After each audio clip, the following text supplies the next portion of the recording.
Life and Teaching of the Masters of the Far East by Bernard T. Spalding Volume 5. Published 1955. Dedication. This book is lovingly dedicated to those great beings, our elder brothers, who, while having risen on a higher spiral, yet patiently lend their assistance to the humanity of Earth, ever pointing the way to truth, freedom, and the higher realms of consciousness and understanding. Editor's note: Bernard T. Spalding played a very important part in introducing to the Western world the knowledge that there are many masters or elder brothers who are assisting and guiding the destinies of mankind and the Earth. The books, Life and Teachings of the Masters of the Far East, have been used and sold by many lecturers and teachers of truth during the past 30 years, in order that the knowledge contained therein might be broadcast to all corners of the Earth. These channels were used by the elder brothers for the specific purpose of educating mankind that it might become aware of and turn its attention to these great laws of life. For, as Jesus said,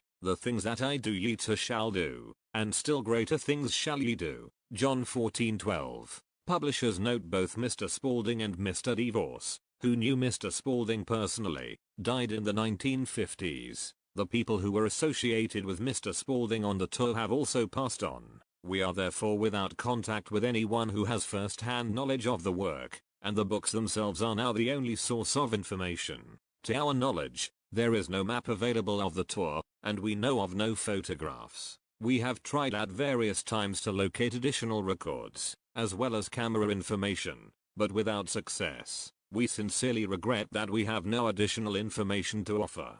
DeVos and Company. Bernard T. Spalding biographical sketch. Wherever there is a flare of general interest in any personality or his achievement, such as has been evinced by the readers of the Life and Teachings of the Masters of the Far East, you may be certain there is a flame of spiritual truth accompanying it. Few in modern times have created such an interest as Bernard T. Spalding, whose name became legend in metaphysical and truth circles during the first half of the 20th century. Few sensed the flame of spiritual inspiration sweeping the world as did Mr. Spalding. The nature of the man, the manner in which his message has been presented, and the message all bear living testimony to the truth of his words and the honor and sincerity of the man. The countless numbers of letters received through the years from all over the world bear testimony of the tremendous assistance from the message contained in his books, and such letters continue to pour in. Years after he passed over to the higher schoolroom, Bernard T. Spalding passed beyond the veil on the 18th of March, 1953,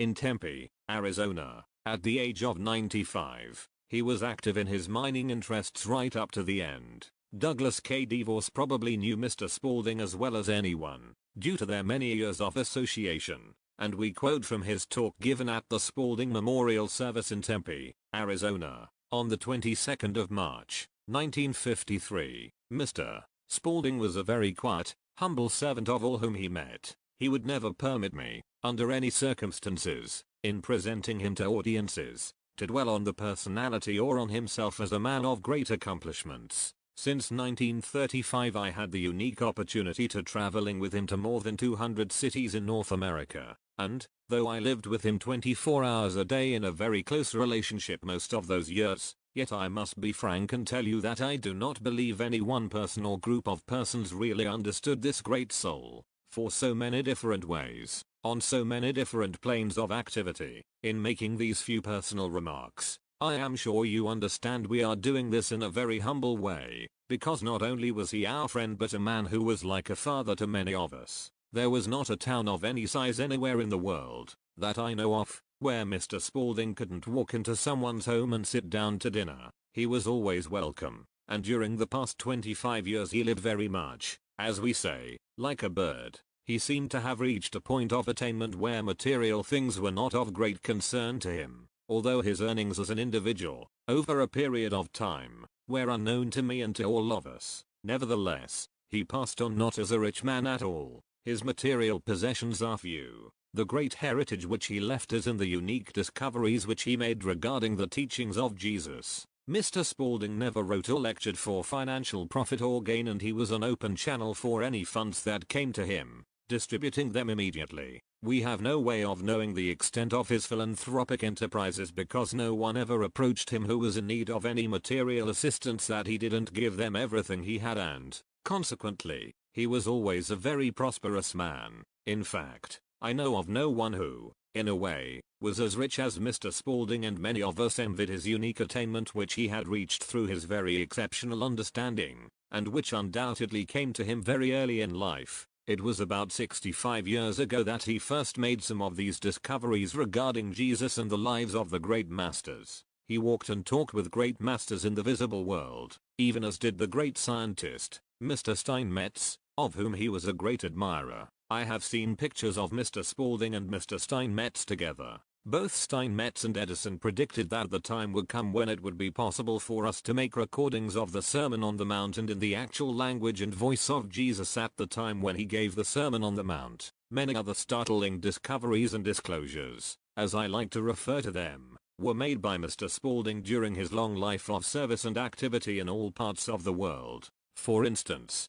I want to go back to the idea of how his books came to be published. I have been told by people who knew Mr. Spalding in Calcutta, India in the early 90s that he decided to write out in longhand some of the accounts of his experiences in India. Some friends asked him to type it and let them have copies, and for many years he carried these typewritten accounts of what later became Volume 1 with him. People would read them and pass them among themselves until finally, a very prominent woman in Oakland, California, whose husband was the builder of the Oakland Municipal Railways, asked Mr. Spalding if he would have any objection to her having her printer, the California Press in San Francisco, print 1,000 copies of this work in an inexpensive paper binding. She wanted to give every one of her friends a copy of that book. Mr. Spalding gave his consent, and soon after this he left for England. The books were printed and passed among her friends, as a gift, within about 60 days. Phenomenally, as it seemed, more than 20,000 orders were received for copies of that book. When Mr. Spalding returned from England, of course he was astonished at the interest in his discoveries and experiences, so he permitted her to have the balance of the work published, which became known as Volume 2. Then there was a period of about 10 years that Mr. Spalding did not do any writing, but nearly every night he was a guest or visiting friends, and after dinner he would have a little question and answer period, and in that way he met a great many people. After his day's work was done as a research engineer, he would answer the many questions put to him at these little gatherings, and the word of mouth publicity spread very rapidly. But that work came to a halt during the period when Cecil B. DeMille was making the moving picture, The King of Kings. Mr. Spalding was engaged by Mr. DeMille as technical advisor on all the biblical work in that picture. My experience with Mr. Spalding started about 25 years ago. I was particularly interested in the books and their distribution throughout the world. At that time there was a great upward surge in new thought and spiritual reading and studying, and many people were very anxious to have Mr. Spalding complete another book. Finally, one of his very closest friends invited him to a country cabin where he could work without interruption, and Mr. Spalding completed in longhand what is now known as Volume 3. That book was published immediately. A rumor started spreading across the country that Mr. Spalding had passed on, so I suggested to Mr. Spalding that, since he was not sailing for India and a trip around the world until the 4th of October, that we go to New York together, stopping at some of the largest cities en route, and meet the many people who had been reading his books and disprove the false rumors being generated. Mr. Spalding agreed that this would be a good idea if it would be accomplished in about 30 days. So, the latter part of August, 1935, we selected 30 of the largest cities and decided to make that tour in 30 days. I have a reason for telling this because, as many of you know, Mr. Spalding, right up until just a few days ago, had almost unlimited energy in a physical form. He was never fatigued. He could go for maybe 2 or 3 weeks with only 3 or 4 hours sleep a night. He never claimed anything for himself. He never made any claims as to being a great healer or practitioner, seer, psychic, or anything of the sort. And I can assure you he did all of his writings just as you sit down and write a letter to someone. The material was never obtained through automatic writing, clairaudience or clairvoyance, or anything of that sort. It wasn't necessary because he knew these people whom he wrote about just as he knew these great scientists and religionists, such as Dr. Steinmetz and Dr. Norwood. The latter was the famous clergyman in New York and one of Mr. Spalding's very close friends. I think these facts may be of interest to you, although he probably wouldn't approve some things we are doing here this afternoon because he realized that the physical form had so very little to do with the real life of the individual. As you will recall, he said, the Christ is in each one of you, and that is the important thing that he wanted everyone to realize.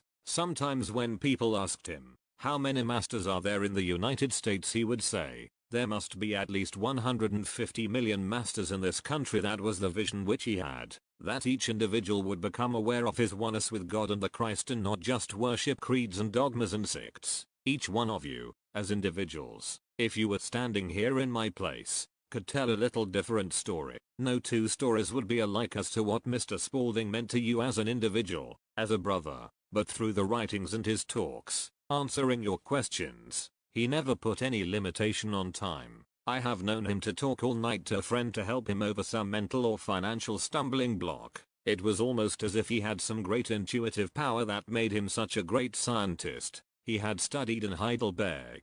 He had worked in all the great scientific laboratories at one time or another, particularly in geophysical work. He was one of the early pioneers in the atomic work. He was particularly interested in helping the individual to help himself. Strange today, and the most difficult thing for people to understand, is that material possessions seem to mean so very little to him, because he realized, as Jesus did, the greatest thing that we can do when we are expressing on the physical plane, here on this earth, is to live the Christ life and get our attention away from limitations. Of course, that is what we have tried to do this afternoon, because we know that Mr. Spalding is with us as always and that we have the continued opportunity of living the life as he did and in the way which he tried to show us. Forward. The following chapters are taken from lectures delivered by Mr. Spalding in Southern California during the last 2 years of his life. Chapter I: Camera of Past Events. From the shadow of the Himalayas to the great vastness of the Gobi Desert.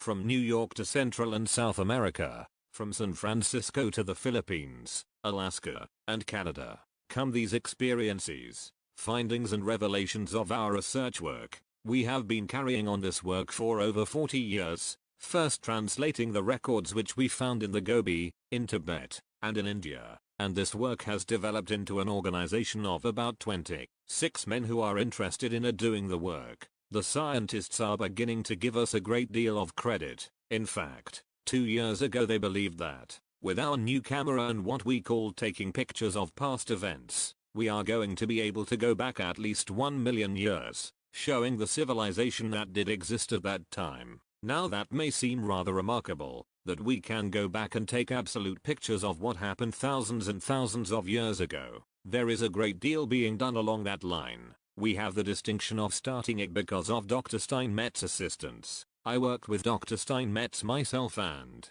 during that whole time that I was with him, he put forth the expression, we'll build a camera that will go into the past and pick up every past event, if you wish it. He went on and delineated. Not only that, he drew the plans for that camera and we followed through, and today we can say definitely that we can go into the past and pick up every past event. Of course, that becomes too cumbersome, but we select past events and, as I said, the scientists are admitting today and fully believing that we will go into the past events to the extent of 1 million years. Our initial experience with the first camera was motivated by Dr. Steinmetz. I worked with Dr. Steinmetz for about 9 years, and he always maintained that we would eventually go back into past events and could get everything that happened. In fact, show what civilizations did, how they operated, and so on. And that has come to pass. Our first experience was with George Washington's inaugural address. That was in New York City at what is now known as Federal Hall.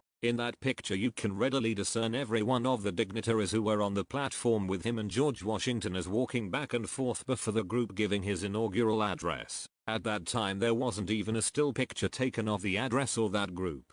Paintings were made but no actual photographs. Now we have the actual picture, with George Washington's voice on the soundtrack. Everyone said for a time that it was a fake because they claimed that we made it up in moving picture form, but it can now be shown with a regular moving picture mechanism. Then we went from that to the Sermon on the Mount. Now we know that Jesus, the man, was no different than we are. We have a complete history of that family's life for over 20,000 years, and know that it was a well-established family, that he was a man of great influence, a very definite character. He was a man 6 feet 2 and, standing in a crowd, you yourself would select him and say, there is a man who will accomplish, and he did accomplish. History is bearing those things out today, and we are going back to this drama and getting the absolute words. We are very much interested in his whole life and we followed it through at great length. Not only that, but we have known the man for a number of years and we know today that he never passed through death. Now Jesus of Nazareth never claimed for himself any more than what the ordinary person was capable of doing. That we know for certain. Not only that, he told us that death was overcome. The Sermon on the Mount has lived on and on as a spiritual masterpiece. People regard it as such today, more than ever before, and they are beginning to understand it and take it into their lives. We can show you in photography today that no one brought anything except the little boy with the 5 loaves and fishes. This isn't an allegory. If it were, we wouldn't find the boy there in that picture. Neither would we find the people there. All Jesus said was, "Sit down and prepare for the feast," and there was an abundance for all. Then again we have the instance where the disciples said to Jesus, "Master, there is need for bread, yet it is 4 months to the harvest." His answer was, "Look upon the fields. They are already white to harvest," and they are, right in the picture. With those pictures we have been able to correct many mistakes that have been made. We worked for 8 years on the picture, the Sermon on the Mount, before we got the identity of the man, Jesus. We were always looking for man of the description that Da Vinci had painted. We had an interesting experience in this connection. 3 of us were in the Vatican and we were talking with a very elderly cardinal who asked us how we were getting along with the picture The Sermon on the Mount. He was quite interested in what we were doing and told us that we would get a lot of information if we would take his card and go to the Louvre in Paris and ask for a certain man and ask to see Da Vinci's letters. This was a new lead for us and we were on our way to Paris immediately. We went directly to the Louvre upon arrival, where every courtesy was shown us. Leonardo da Vinci's letters are all there today and this can be proved. We have always felt that Da Vinci's painting was a portrayal of Jesus as he saw him. It has been proved today, and we have Da Vinci's letters proving this, that he saw the Christ in the face of the model he chose to sit for the portrait. He said the man was young, engaged to be married, and there was a beautiful light in his eyes. Da Vinci interpreted it as the Christ and painted the portrait as such. This was during the Renaissance period when long hair and the beard were the custom. We have never known Jesus to wear long hair and a beard, and in the robes. Maybe other people have, but there it is written out in Da Vinci's own hand. 2 years later the artist decided to paint a picture of Judas, the betrayer. He searched for nearly 2 years, looking for one he felt was despicable enough to portray the betrayer. Finally, one morning he was walking through the Apache Quarter in Paris and here, in a little niche, all disheveled and in rags and down and out, was the man. He walked up to him and said, "I have painted the portrait of the Christ. Now I am looking for a man who will pose for me for the portrait of Judas, the betrayer." The man looked up and said, "Sir, I posed for the Christ for you." It was exactly the same man. Da Vinci goes right on to describe in his letters how, had that man never betrayed the Christ, he never would have found him in the niche in the Apache Quarter in Paris. He even goes so far as to say that when we use the word can't we deny the Christ within. Today we can prove that every negative word that you use, you betray the Christ within yourself. Now Da Vinci went right on to say that he never thought of portraying the countenance of Jesus, the Christ, but he did see the Christ in that face. Leonardo da Vinci was a most remarkable man. He wrote many scientific articles that are very fine, yet they have never been published. You can only read them by going into a glass cage with 3 men watching you while you read them. They are very valuable. He was a very exceptional man and he spoke of the Christ within all the time. He explains how wonderful it is to represent the Christ, to see the Christ in every face. When he was painting the Vatican and the cardinals found him asleep on the scaffold and they called his attention to it, he said, "While I am asleep I am doing more work than while I am awake." While sleeping he saw everything right before him that he would paint and in the exact colors he would bring out, and he would get up and put them down. He said, "Everything that I see is an exact resemblance and the vibrations of that which I put on the walls are the vibrations that I pick up, and I can manifest those and bring them forth with perfect ease after I see them in my sleep." Questions and answers Q. How do you select the events of the past? A. They are all in a certain band of frequency. Everything that you say, your voice and words, goes right into a band of vibratory frequency and it goes on and on. Q. What is the best path to pursue to obtain illumination? A. The path is right within. Search ever deeper within yourself. Know that this great light belongs to you. That is all that is necessary. Q. Were you born in India? A. Yes, I was born in India and my father was born there too. I attended preparatory school and later Calcutta University. Dr. Vos and his wife at that time had been there for 68 years. Q. Did Jesus and the disciples and other Bible characters really alive in the flesh as we know it? A.O. Yes, we have a number of their lives through the camera of past events. Q. What did Jesus look like when you saw him? A. He is a man 6 feet 2. If he were in this group tonight you would recognize him for what he is, a man of the greatest attainment, just as he looked upon everybody, with the power to attain everything, and he did, and he always has. He is living today just the same as he always did. We photographed him exactly the same as we might photograph you. We have pictures of him walking arm in arm with Luther Burbank, with Dr. Norwood, and a number of others. Q. Are all of these great problems that afflict the minds of men completely overcome when we live the life of the masters? A. Yes. Jesus' firm statement was that the truth makes you free. Q. How does man get rid of the idea of man not being God? A. By refusing to accept the negative statement. The statement, I am God, frees you from the negative statement that you are not God. It is better to state the truth than the untruth. Q. If you make the statement, I am God, and are unable to accept your unity, is it not a matter of blind faith? A. If you make it wholly on blind faith you have made a separation and will fall short of the goal. It is far better to say, I can, and then go right on to I am. If you accept the I can't attitude you have accepted a separation from God. Q. If man is God and God is spirit, where did the material body originate? A. As a hypnotic influence in the mind of man. It has no basis in fact. Man brought the material into existence. The mortal body is an hypnotic body and when man wakes from that state it will be to him as a nightmare. He wakes to dream no more. Chapter 2 Know Thyself Friends. We are going to take up here what has been shown and proved in over 60 years of research work. We have the scientific proof today that every function, everything in this whole universe is divine. Name that divinity what you will. The greatest name is the word God. Why? We can show you today that the word vibrates at the rate of 186 billion beats a second and we know people capable of intoning that word.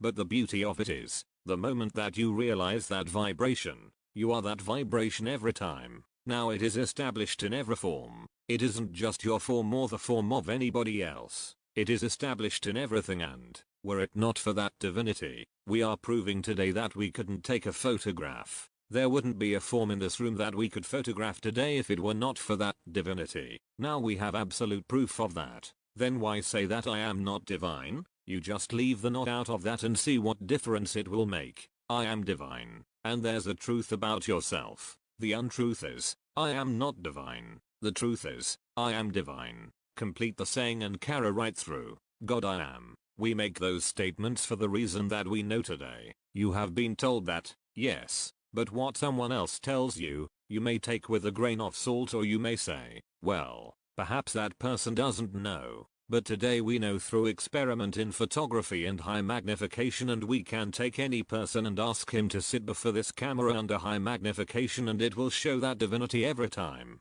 Our bodies started from the one cell and the multiplication of that cell built this body, and we can show, through high magnification today, that light never ceases. It is transmitted from one cell to the other as this body is built up. It doesn't matter what you think about it or what you say about it. It is established in that vibratory frequency and it never goes out of that frequency. There is proof of these things today. The eye, one of the greatest things in our body today, is also adjusted. The rods and cones in the retina are so adjusted that they take in the divinity. The moment that we realize that divinity our eye becomes adjusted to it and the frequency that it moves forth at. And it can be shown that those who have not in any way impaired their sight, that they themselves see that almost immediately by the acceptance that they are divine. Now divinity is God in everything, in every form. The Christ means the power to realize that divinity within. Then don't we see the Christ in every face, in every form? That was one of the very first statements that Jesus made.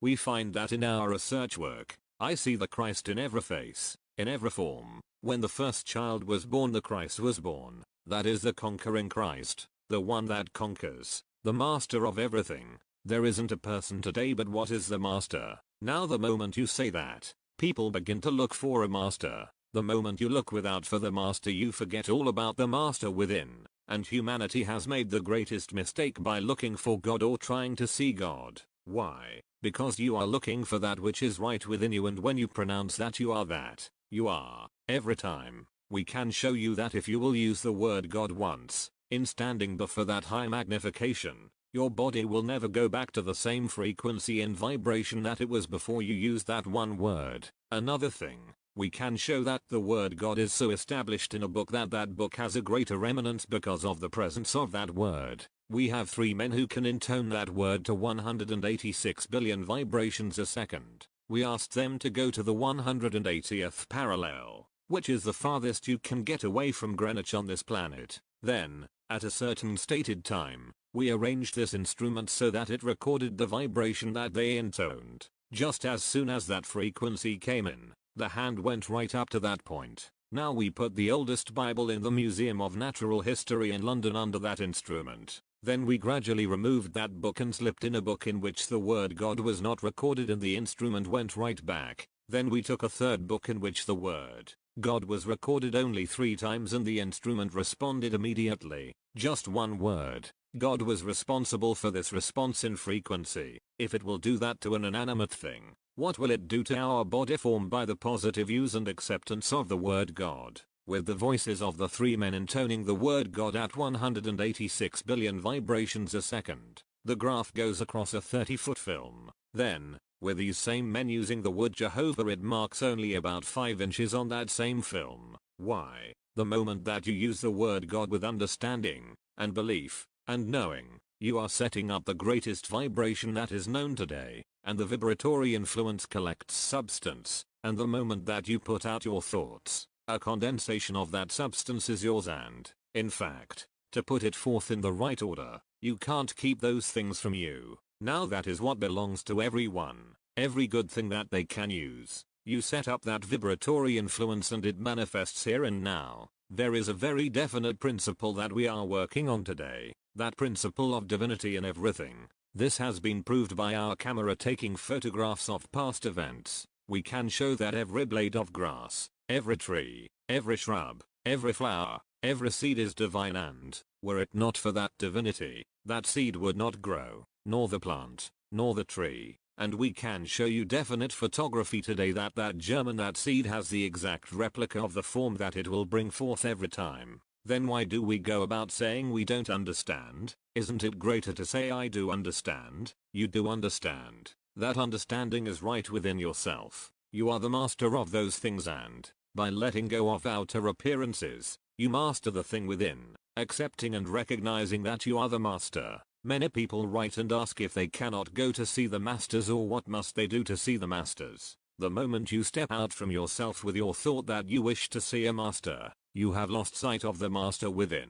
When you recognize and become aware of that, you are with the master and you are with all of them. Now just let someone say, I am not God. Then stop for a moment and take that not out. That is a negative word and has no frequency in vibration whatever. You give it energy that keeps it living by pronouncing it, and the moment you refuse to pronounce that word, it has no energy of its own. There is a camera that shows you that today. You can actually sit before that camera and make your statement. Don't say a word but think it, and we will give you your exact thoughts from the graph shown on the film. Then we ask for a statement with a negative word, just to see what happens. And when it comes to that negative word, there is no graph on the film. It simply is not recorded. That camera is showing today the great frequency of vibration of the human form, and, if the frequency was not there, we would not get it. And, if there were hypnosis used, it would not record. We have taken over 400 or 500 pictures of the fakirs of India, and, wherever hypnosis is used, the camera doesn't get it at all. We have had 2 or 3 very remarkable instances among those hundreds of pictures taken. On one occasion we were returning to our home in India, and when we arrived there was a man standing just inside the gate. He had placed an orange seed in the ground, put his little mantilla over it, and it was coming up. He removed the mantilla and the orange tree came right on up, and in 45 minutes apparently there was a tree there. The branches, the buds, the flowers, the leaves, and then the ripe oranges. We were taking pictures of that. There were 12 cameras in the group, and we ourselves were so deceived at that time that we stepped up and attempted to pick oranges off the tree, and the tree wasn't there. One of the men developed 2 of those films and I kept the young fakir in conversation until they returned with the 2 films. I unrolled one before him and said, "How come? You fooled us but you didn't fool the box." He was quite perturbed over it and said, "Tomorrow you come, I show you." It was agreed we would meet on the following day at 11 o'clock. The next day we were all on hand at the appointed hour, and we had exchanged cameras. On this occasion the young fakir brought with him a man whom none of us had ever met before. He came forward willingly, put the seed in the ground. Our group was taking pictures all the while. The tree came up in identically the same way. We all saw it. This time we wouldn't attempt to go up and try to pick oranges off the tree. We had been so badly deceived the day before. Finally the chief said to us, "Well, what's the use? If it isn't there, then let's find out." He walked up and picked an orange off the tree and ate it, and each one of us did likewise. That tree is still bearing oranges on our place in India. Here is what happened. The young fakir was the Kila of the old guru. When we explained to the guru what had happened the day before, he became quite irritated and dismissed the Kila and refused to have anything more to do with him. He told us that they carry their chalice through all of the 12 methods of hypnotic influence to show them that there is no existence there, that nothing is accomplished there, but if we will let go of them all and be this, then everything we do comes forward. It comes under the art or law of suggestion, and we have studied it in India. For example, we see a man come out with a rope in his hand. A small group who are curious gather around him and he throws the rope up in the air, apparently, and then calls a boy out of the group to climb the rope. Maybe the boy disappears at the top of the rope, and that is all that is necessary. The man collects a few coins, enough to give him a living for a few days. Now we have taken pictures in the 500 instances of those exhibits, and the camera gets nothing on the film but the man standing there before the group. There is your power of suggestion. It is brought out so definitely that you stand there and believe it. The old guru is working with us today over in India. We take the seed, plant it in the ground, irrigate the soil mechanically, and in 7 minutes we have a stalk of corn with 2 ears fully developed. This old guru, when he puts a seed of corn in the ground, before he raises up, the plant stands before him. He has no mechanical devices at all. He just knows. Now there is the best evidence in the world that we ourselves are perfectly capable of that accomplishment. It belongs to everybody. If anyone ever accomplish those things, then all have the privilege. No one is selected. Each has the ability within himself. There is nothing complicated. In fact, it is very simple, and we need no lessons. It is merely bringing one to the point where he sees or is aware of the advantage of accepting those things, and then giving thanks that they are. This power is present and works in everything, in our daily living, even in the money that we use. There is no need of anyone being in want. There is no want. In fact, we simply fail in our expression, and we call it lack. Now let go of another fail. There is no failure. Many of our medical scientists today are saying that in the future man will live 100 years longer than he does today. Age is simply a state of consciousness, and when man learns to let go of old age he will go on and on.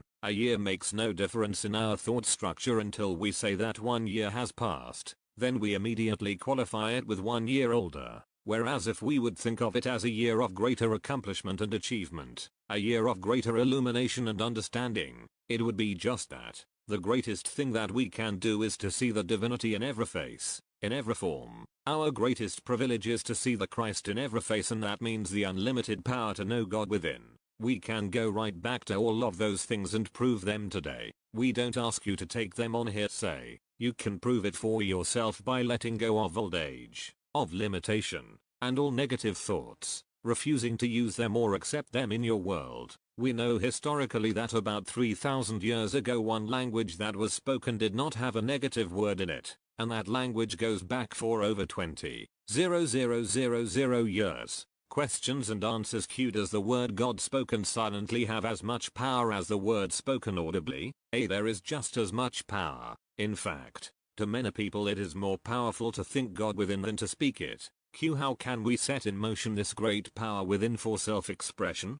Simply by knowing that that power is yours. You are the supreme power. You are the supreme wisdom, and the moment that you accept that, You set the energy free, which shows you that you are free from any limitation whatsoever. Q. Will there be great destruction on this planet before there is universal peace? A. The destruction is what we put on ourselves, the thoughts that we put out. Now, supposing we all refuse to use the word destruction, would there be any? Not at all. Q. What holds back the knowledge of the great masters from readily spreading throughout the world? A. It is our fault. Nothing else can hold us back. The moment we accept and know that we are as they are, and always have been, why, it will never be held back at all. Nobody can hold it back from us but ourselves. Q. Is hypnotism trespassing the law of subjugating a man's will? A. Hypnotism has been generally conceded to be a very detrimental thing to use on the human form or human brain. Chapter 3. Is there a God? Is there a God? We have that question asked more often than any other question today.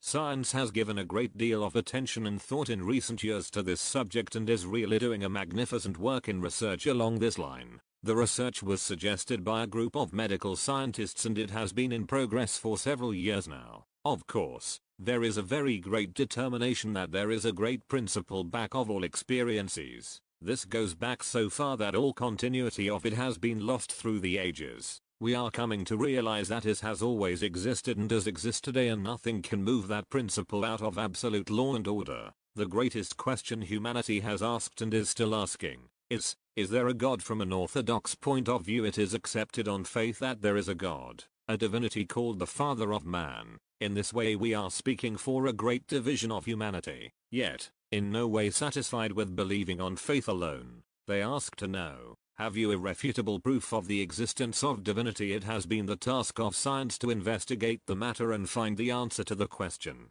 an answer which will satisfy the rational mind. Through scientific investigation in recent years, it has been discovered that there is a universal force, which is also termed universal energy, a primal energy, pervading the entire universe and filling infinite space. Today we are finding that the energy that principle manifests is greater than the atomic bomb. That energy emanates throughout all space, all conditions, and all things. It is not given just to one person or to one group. It is all in all and it belongs to everyone. It works with everybody, whether we realize it or not. The non-realization of it makes no difference whatever. It is not concealed under books or in dark places. It is ever present, omnipresent, pervading all things. It is the very substance and principle from which we live and move and have our being. Were it not for that very principle, that divinity in every person, we would not be able to take a picture of this group. Experience has proved this. This divine principle has residence within and permeates everything,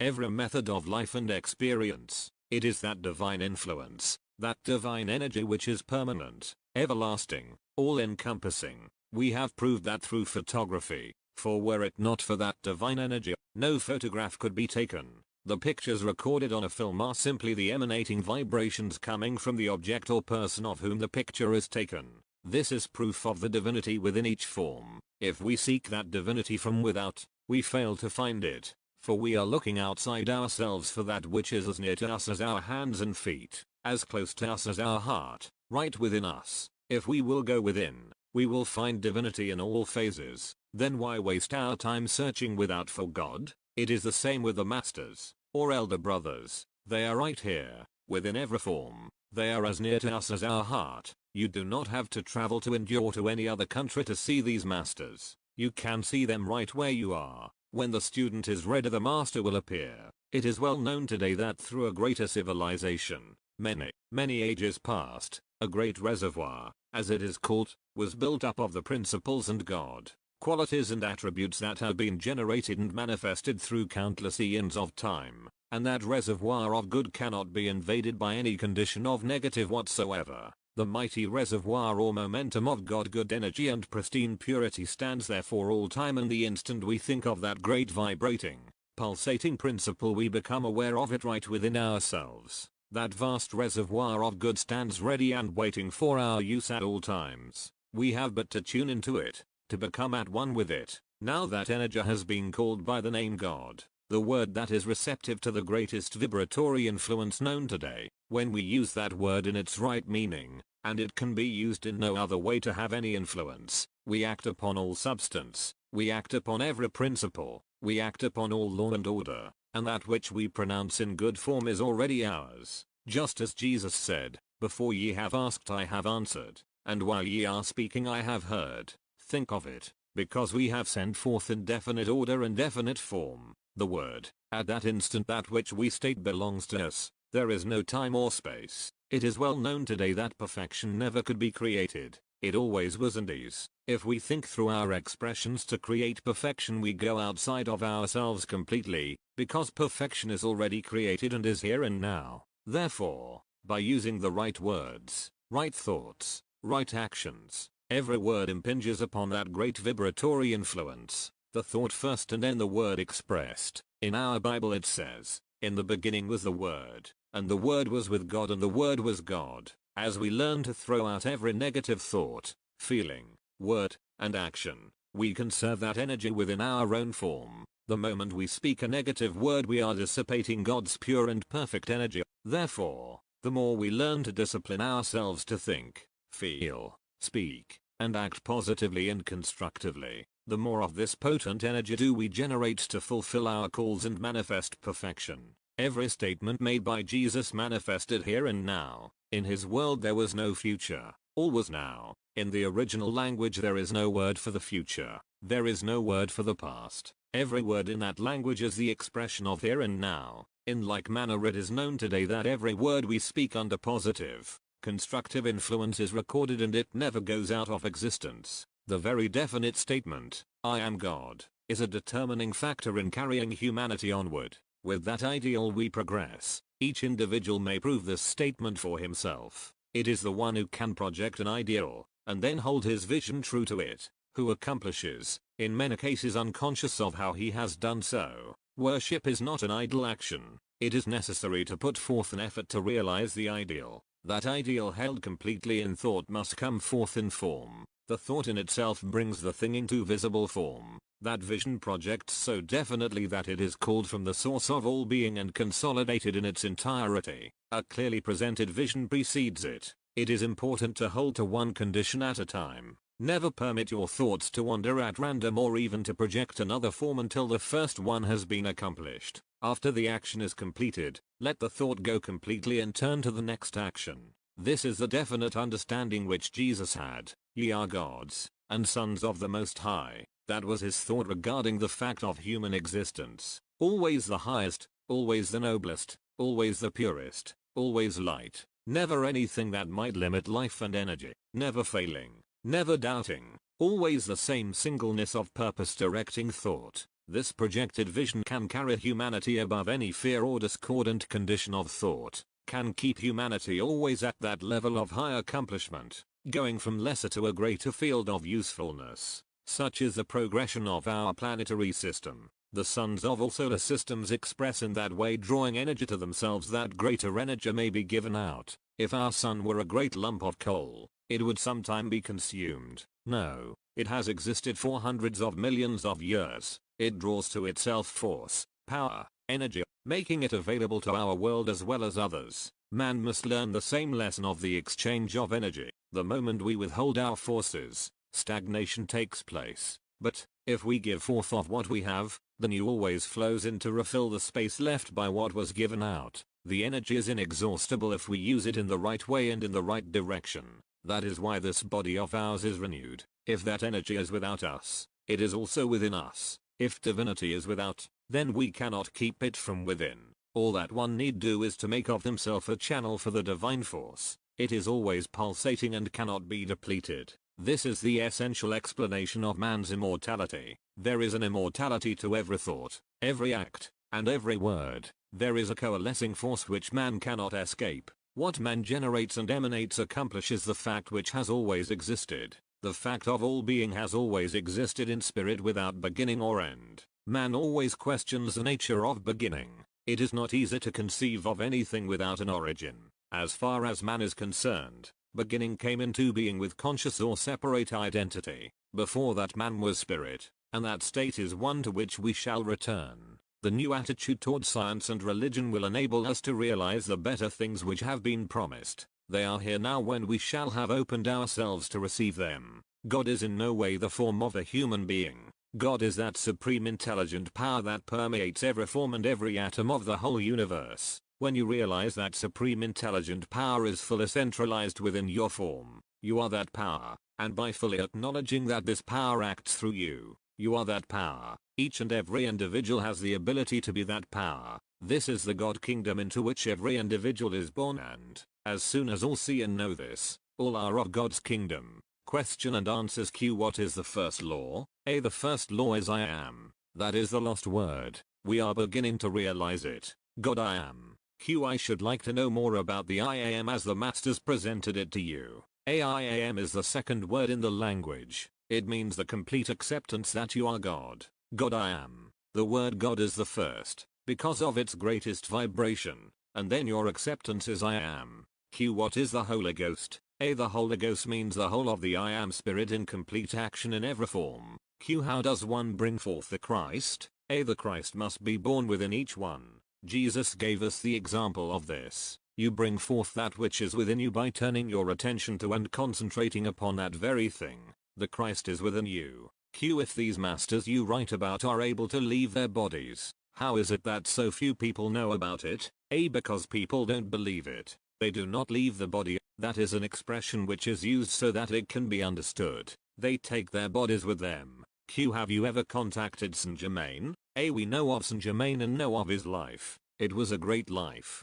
No one know that Saint Germain never went through death. My adopted brother and I had an interesting experience in this connection. He was engaged in a great government engineering project in this country. After he left that, Paris cabled him to come over there. They had under advisement the draining of a great swamp back of the city of Paris and making it a fertile country for gardens. As they proceeded with that, the Seine began to encroach upon Saint Germain's tomb and they realized they would have to move it. He cabled me and suggested I come over, as they would probably open the casket and we could view the remains. I went over. The casket was opened and in the casket was found only the thigh bone of a dog. Now think of the thousands of healings that went on in that place. They put all of their thoughts upon the accomplishment of Saint Germain. They lost all track of their infirmities, and complete perfection took place. Now that is so with nearly every one of the shrines today. Q. When we wish something that is ours by divine right, is it right to demand it? A. If anything is yours by divine right, there will be no need to demand it. Our own acceptance of illusions negates the good that we want. When you give expression to the divine nature within you, you will find whatever you will use at hand. The realization of this permits you to know that the good is accomplished before you express a thought. The need does not have to arise. Chapter IV Life Eternal. From a select amoeba the divine image never changes. It dominates the ideal and perfect form and passes on that perfect form unchanged to every new cell that is created in the entire form. Thus every cell of the bodies of the entire human race not only has the perfect but is a perfect image of supreme intelligence. Thus we have the unassailable proof that man or humanity is the divine, supreme intelligence, which is God, the conquering Christ, God-man, the result of the complete coalition of the Trinity. Indeed, every seed has the exact image of that which it will produce. Now let us sit quietly and look directly at this select amoeba and its ability to reproduce and send forth and unerringly implant its perfect image into every cell that, through multiplication, forms not only the human form but every tree, every blade of grass, every flower, every crystal, and every rock, as well as every grain of sand. In fact, by the close examination of crystals, all rock structure can readily be classified. It is thus with every grain of sand as well as with all minerals. This crystallization is the foundation from which we learn their relationship to the whole and their relationship and economic value to humanity. Let us return again to the high magnification and rapid photography which is being developed. We find that the minutest seed, when its germ cell is photographed under high magnification, has the exact form of that which it will produce and bring forth unerringly, and it is giving off a wavelength or a vibratory frequency which accompanies it throughout its circle of productivity, and through its frequency of vibration it attracts to itself the energy that is necessary for its development into maturity, and this frequency of vibration, which is the divine life essence which accumulates or draws to itself the substance,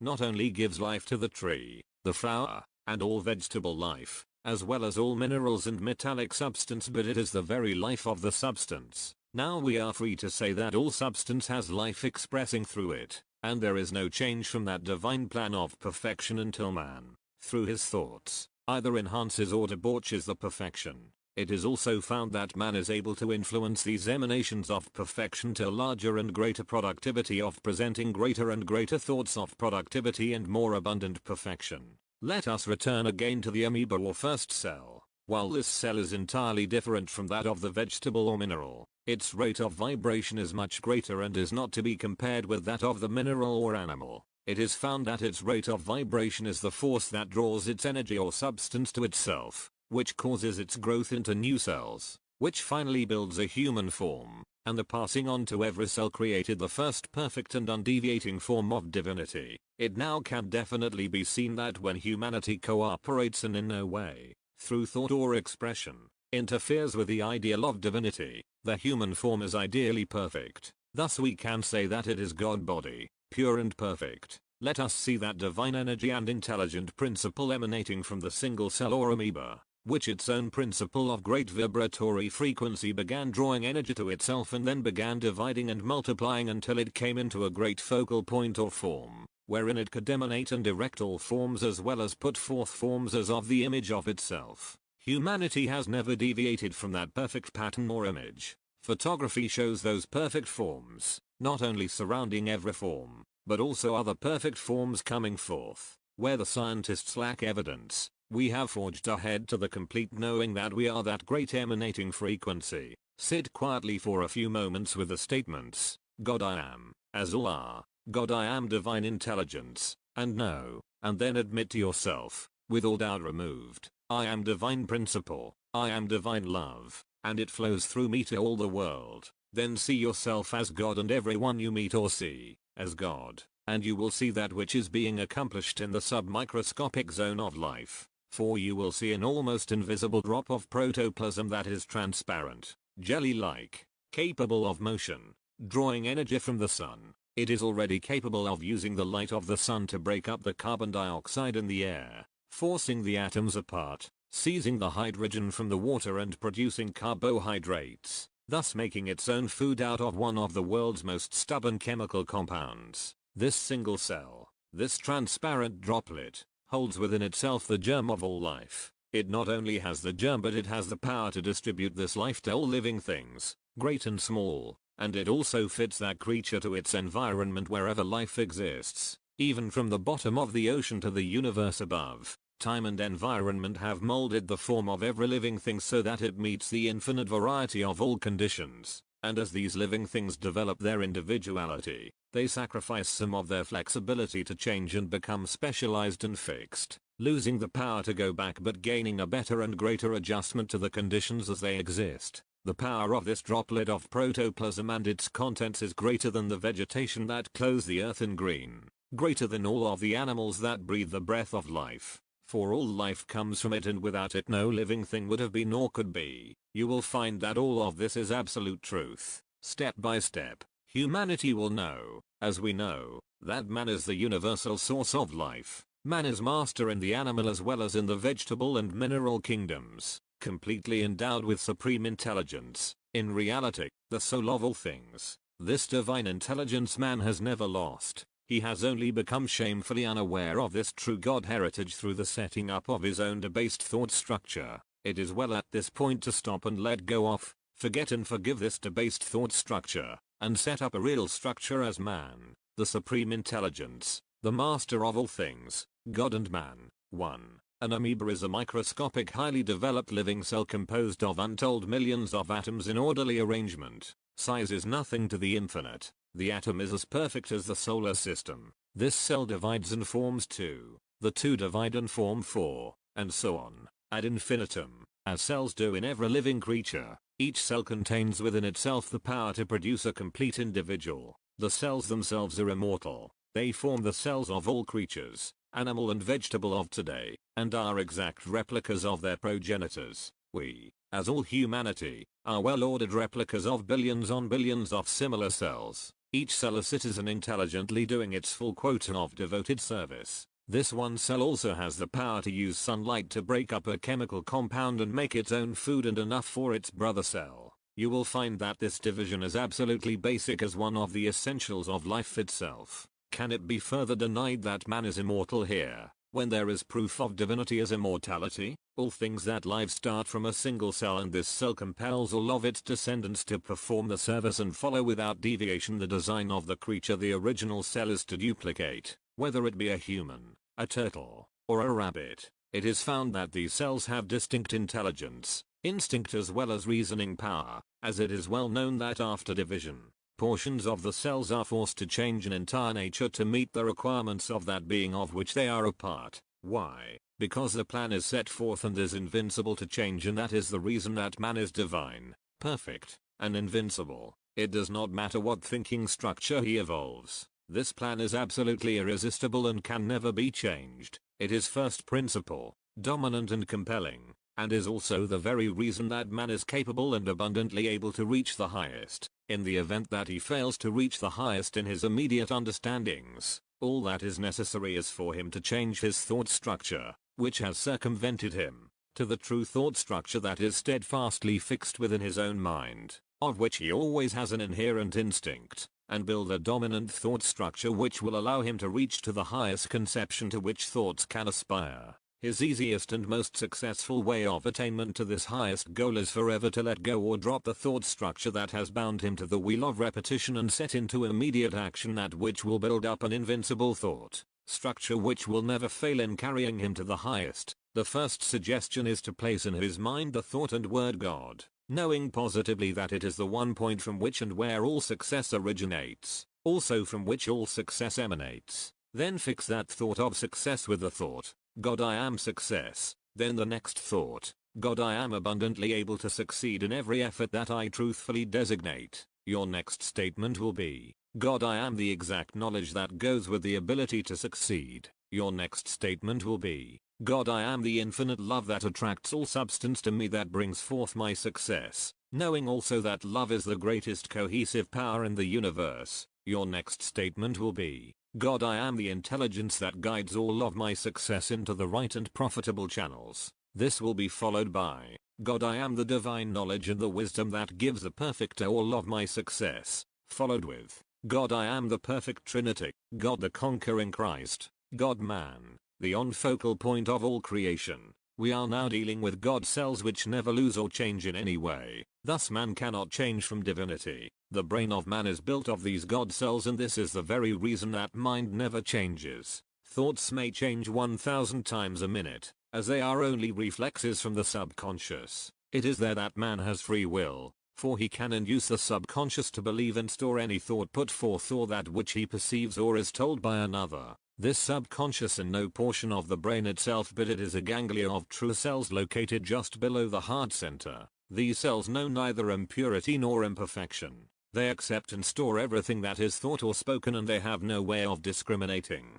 They also repeat that which they have stored, and man soon begins to believe what is repeated as truth. Soon he is unable to segregate truth from falsehood. This group of cells, however, may be influenced to let go of all false statements or falsehoods and accept and register true and absolute statements simply by talking directly to them. Suggest that they let go of all false and negative qualities, thoughts and statements, and you will soon be aware that only true and constructive statements are registered in your world, which in turn reflect to you and through you. Then will follow the awareness of a great serenity of purpose. These cells have no way of discriminating except as they are taught. You will find that they are very tractable and most willing to be led or influenced by the truth. Many people have seemed actually to bound forth in response to this application of truth. Hundreds of billions of cells are impelled to do the right thing at the right time and in the right place, and, verily, they are obedient at all times as long as the individual is sincere.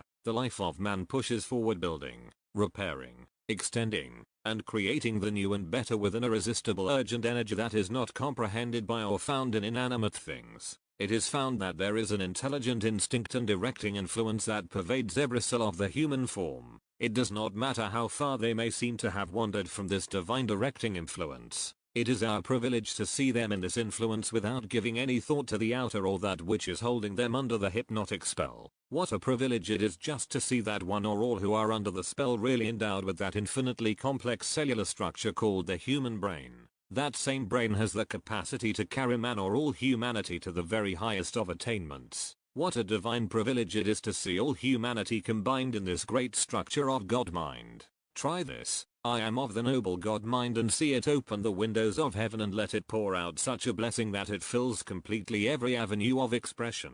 All those who are faithful need say, God, I am the knowing principle of all things. This opens the eye to the universal abundance that never fails. Try it, knowing positively that you must succeed, as Elijah did. Hold out the cup until it is filled to running over. Never doubt the capacity of the one mind. It is always ready to bring forth these wonders, as humanity aligns itself with God mind. As such, humanity has been traced with sufficient evidence to satisfy scientists for at least 1 million years, but let us see that this period is but an established minimum, for man goes back to an antiquity far beyond all human understanding. You can readily see that you are capable of extending your vision with the inclusion of God mind, or the one mind, to furnish all humanity with a background or build-up that has maintained true to man and divine mind, and how readily you are able to attach your thinking process to divine mind by declaring, God, I am divine mind, then knowing definitely that your statement is true and in full accord with divine law and principle.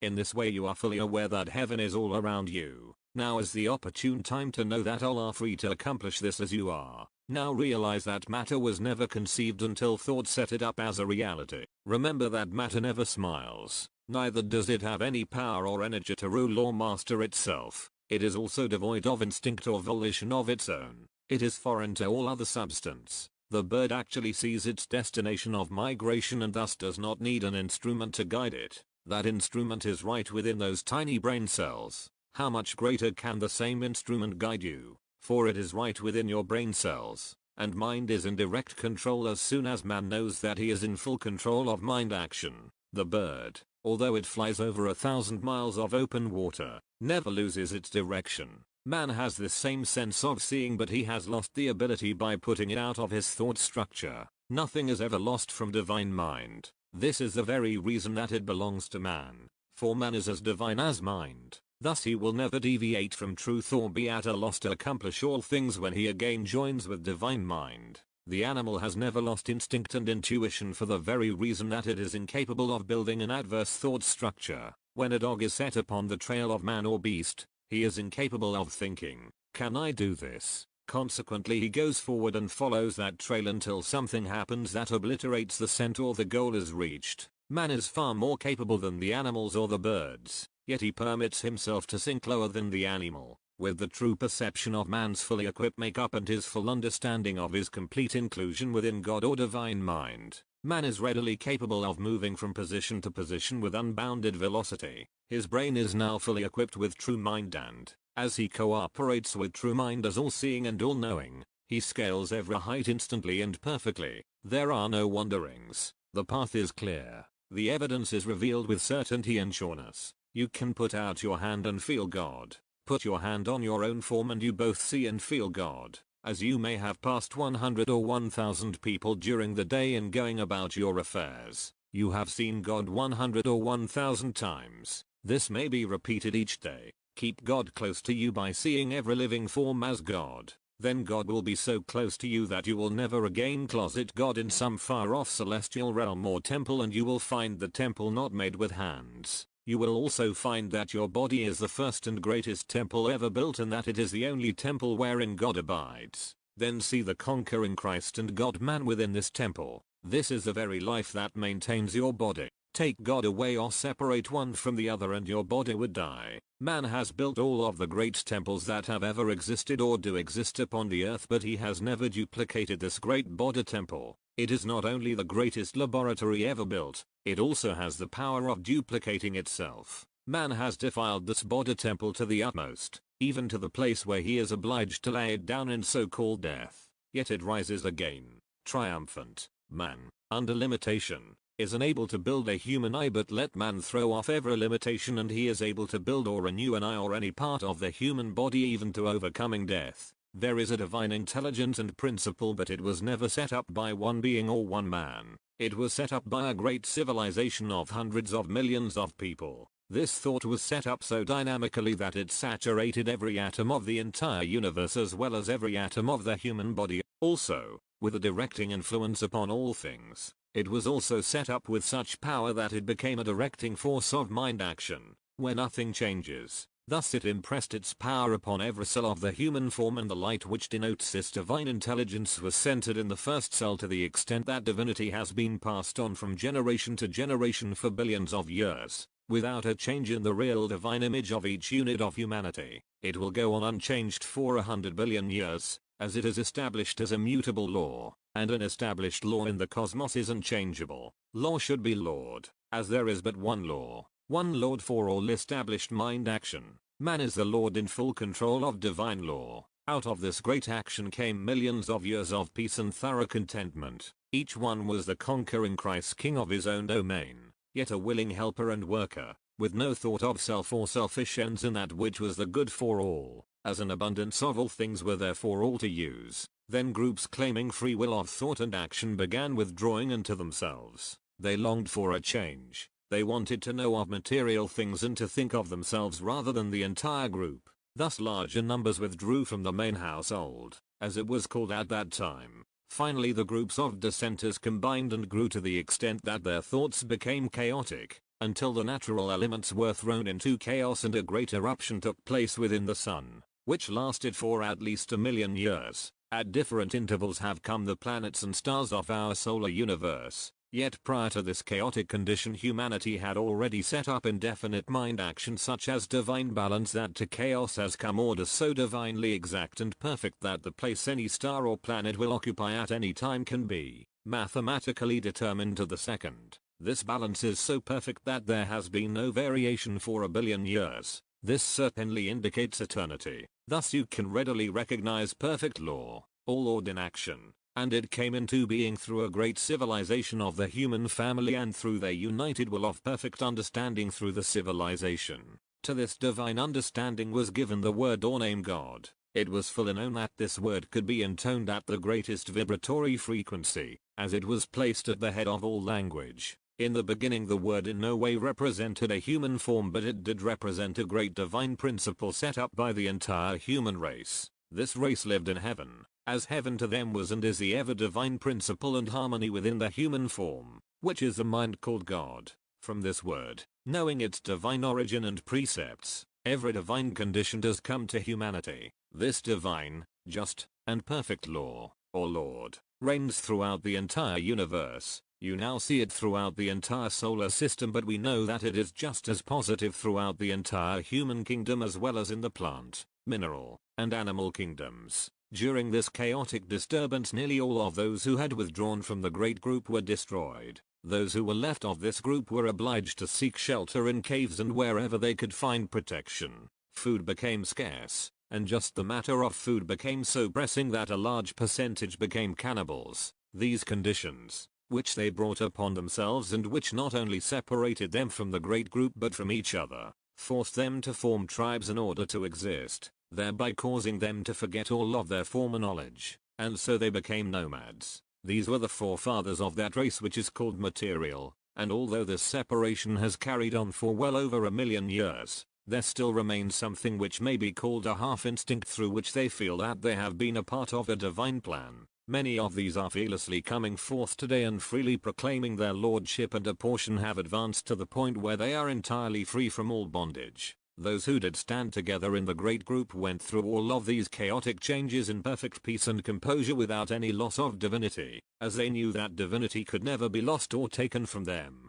For all this they are in no way claiming any selectivity, neither do they claim any power above that which all can use. During the period that this great civilization reigned upon this earth, the great land areas, as well as the seas, were peaceful. There were no land or sea disturbances. The breeze were gentle and invigorating, and all of the people traveled at will wherever they wished, as there was no weight or cumbrances, no limitation of time or space. They thought in terms of eternity. All thoughts and words were put forth as divine precepts and to such a definite purpose that they were firmly fixed and definitely recorded as precepts in divine mind, and these were the foundation and bulwark of a great reservoir that could be drawn upon for every supply, every action, and every undertaking. Thus man had at hand a universal supply for every undertaking and every accomplishment, for all humanity was looked upon as God. Man in the Trinity, or completion, or focal point was God. the conquering Christ, God-man,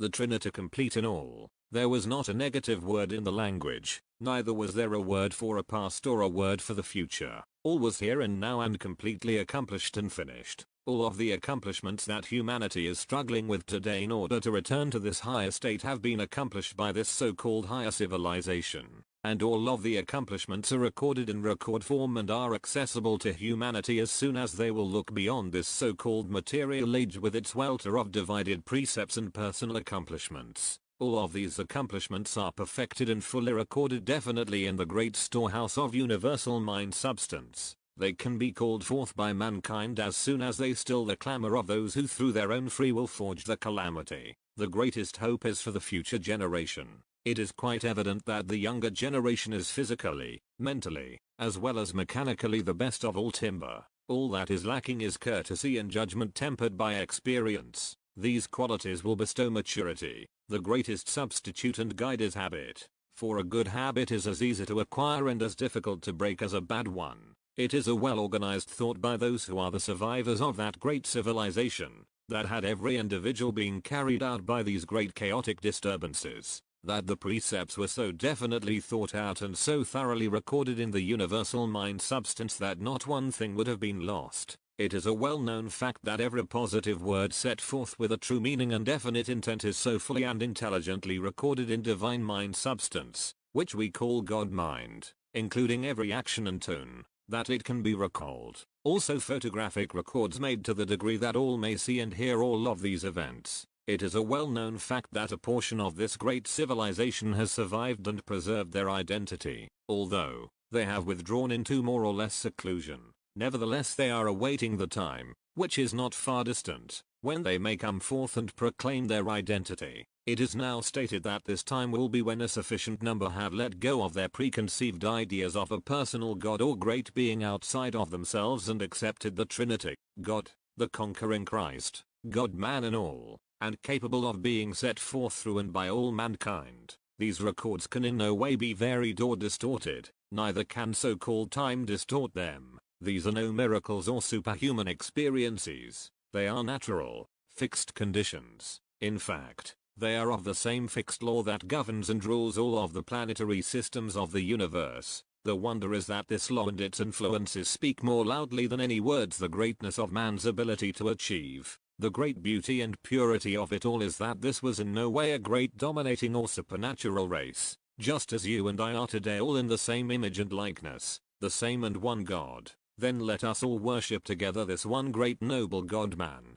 looking first for the God in all, then seeing the conquering Christ in every face, uniting all in God-man, knowing that every image that is set up outside of man is but an idol with feet of clay that is readily broken by the spoken word. With this you can clothe all science and all religion with the same garment from the one source, as all is one truth. Truth is the law of all science. By thinking divinity man establishes divinity within himself and also add to the great reservoir of cosmic energy and force, that force becoming a great power within itself. You are capable of setting up just such a force and building it to a higher degree of activity. There are millions adding to that force all of the time and you can join them if you will. Questions and answers Q. Where do inspirational ideals come from? A. The world of ideas is all about us. You may have any one of several conceptions regarding the meaning of inspirational ideas. Most so-called inspirational ideas are emotional expressions that have little significance other than that of deep feeling. Other inspirational ideas are those flashes of clear-sightedness that enable one to act wisely in an emergency. Possibly the questioner has in mind that profundity of thought achieved by philosophers and saints by means of their disciplines. This is the real, consciously breathing in the spirit of universal wisdom that permeates all space. Q. How do we get inspirational ideas? A. In a sense we generate them within ourselves by disciplining our bodies to serve as channels to receive the currents of universal mind and transform the one force in such a way as to intercept the universal laws that are expressed in the diversity of phenomena. Q. Why do our ideas seem to come from outside sources? A. At our present stage of development we are not prepared to recognize the source of all the forces that are active within us. Life is a universal force which we know in living tissue but we do not know where life comes from or where it goes when it leaves the body. Electricity is used every day. We know it may be generated but we do not know where it comes from. To describe thought as a force expressed in ideas that are generated may be somewhat less tangible, but the analogy is evident. We think but the source of the energy is hidden. Yet we do know that we can increase our thinking capacity and efficiency. Is it any wonder, then, that the average mind is confused when it is said that thoughts come from within? It certainly does seem that they would have to come from without, but so it is with electricity and life. Prepare certain conditions and life and electromotive power are at your disposal. Prepare the mind and inspirational ideas will be generated within you just as surely. Q. What is your attitude toward the present upsetting social conditions? I do not give them any energy. If we would withdraw the energy we give to thinking about upsetting conditions and build up our own bodily conditions with that energy instead, we could correct any conditions immediately. Chapter V. The Divine Pattern. I am going to take up the subject of what one person can do and does accomplish in this thought. Our experiences in this connection were very considerable at the time of our expeditions into Tibet and India, also in Mongolia, and we observed the ability one has to protect not only himself but an entire race. That may seem like a tremendous undertaking, but when we go back and think of Jesus' life and realize what he did for humanity and what he is doing today, we are better able to comprehend and accept it. His teachings have never ceased for 2000 years. They have gone on and they are just as vital today as they were then. I have told of the masters standing on the water and the two students who walked out to them. There is a great lesson in that demonstration. It shows how we can control and use natural forces and benefit by them, not necessarily walking on water, but as we get out of the objective state, where we see we are going to sink and move into the subjective state, we can use that power to assist this body completely. In that state we accomplish. There we are not subject to change. The change is only the changing object. The subject never changes. Spirit is never in any way altered. The basic principle always maintains. Now if we look always to that basic principle, we become that principle. Some may think it would carry us into a static condition. How could it? It is in that very attitude that we become able to accomplish, and then we go on without change but with an accomplishment along a definite line, knowing exactly what we are accomplishing, not just what we are going to accomplish. If we live with that one attitude of thought always subject to our understanding, we cannot change. There is always progression. That carries us right on into another statement or condition, and that is old age. Old age is objective. We accomplish that ourselves. But is it necessary? Not at all. Suppose that we could travel into space a sufficient distance so that we were completely away from this earth. There is no time there. Supposing we stay there for 100 years as we count time, we would be no older. The same condition can be brought directly to the earth. In fact, it really is here. No time and no space. Conditions subject to our determination. Medical scientists are telling us that there is not a body in existence over 9 months of age. We are subject to the change that we put upon it only. Youth belongs to us. If there were not that perfect condition, we would never present youth at all. If youth is not always eminent, there would be nothing youthful. If youth were not subject to our will, we would all be old. Now we make old age subject to our will. A child is born. Its elders see 60 years and 10 for that child. The child becomes subject to the thoughts of the elders.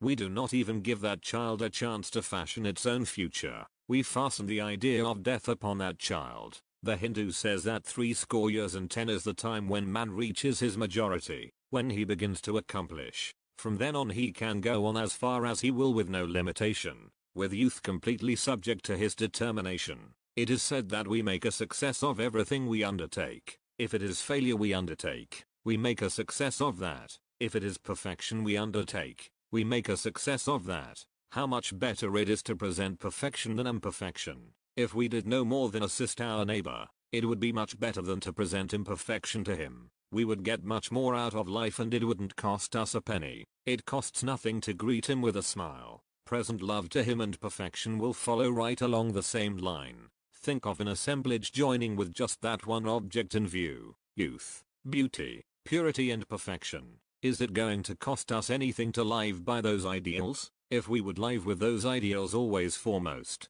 we would change our conditions within a week's time. We have seen it accomplished within a moment. Didn't Jesus say that if your eye be single your whole body is full of light? It is impossible today to take the originals of Jesus' teachings and find where he put anything into the future. He gave man the greatest scope to use his thoughts to one definite end, and that end is accomplishment. We have seen a single man able to accomplish a condition where nothing could touch him. He was not a so-called master, either. He was a Sioux Indian, and it happened right in this country. We know of conditions among the Indians today where they can draw a line around their villages across which no one can come with hate in their hearts. It was attempted twice, and in both instances the attempt proved disastrous. Jesus said, "As ye love one another you are immersed in love." He placed love as one of the greatest powers. When we turn our power in the other direction we come into a state of turmoil. He said that you are the ruler of heaven and earth and all that is in them. Are there any limitations in that? He saw that man had not touched his possibilities.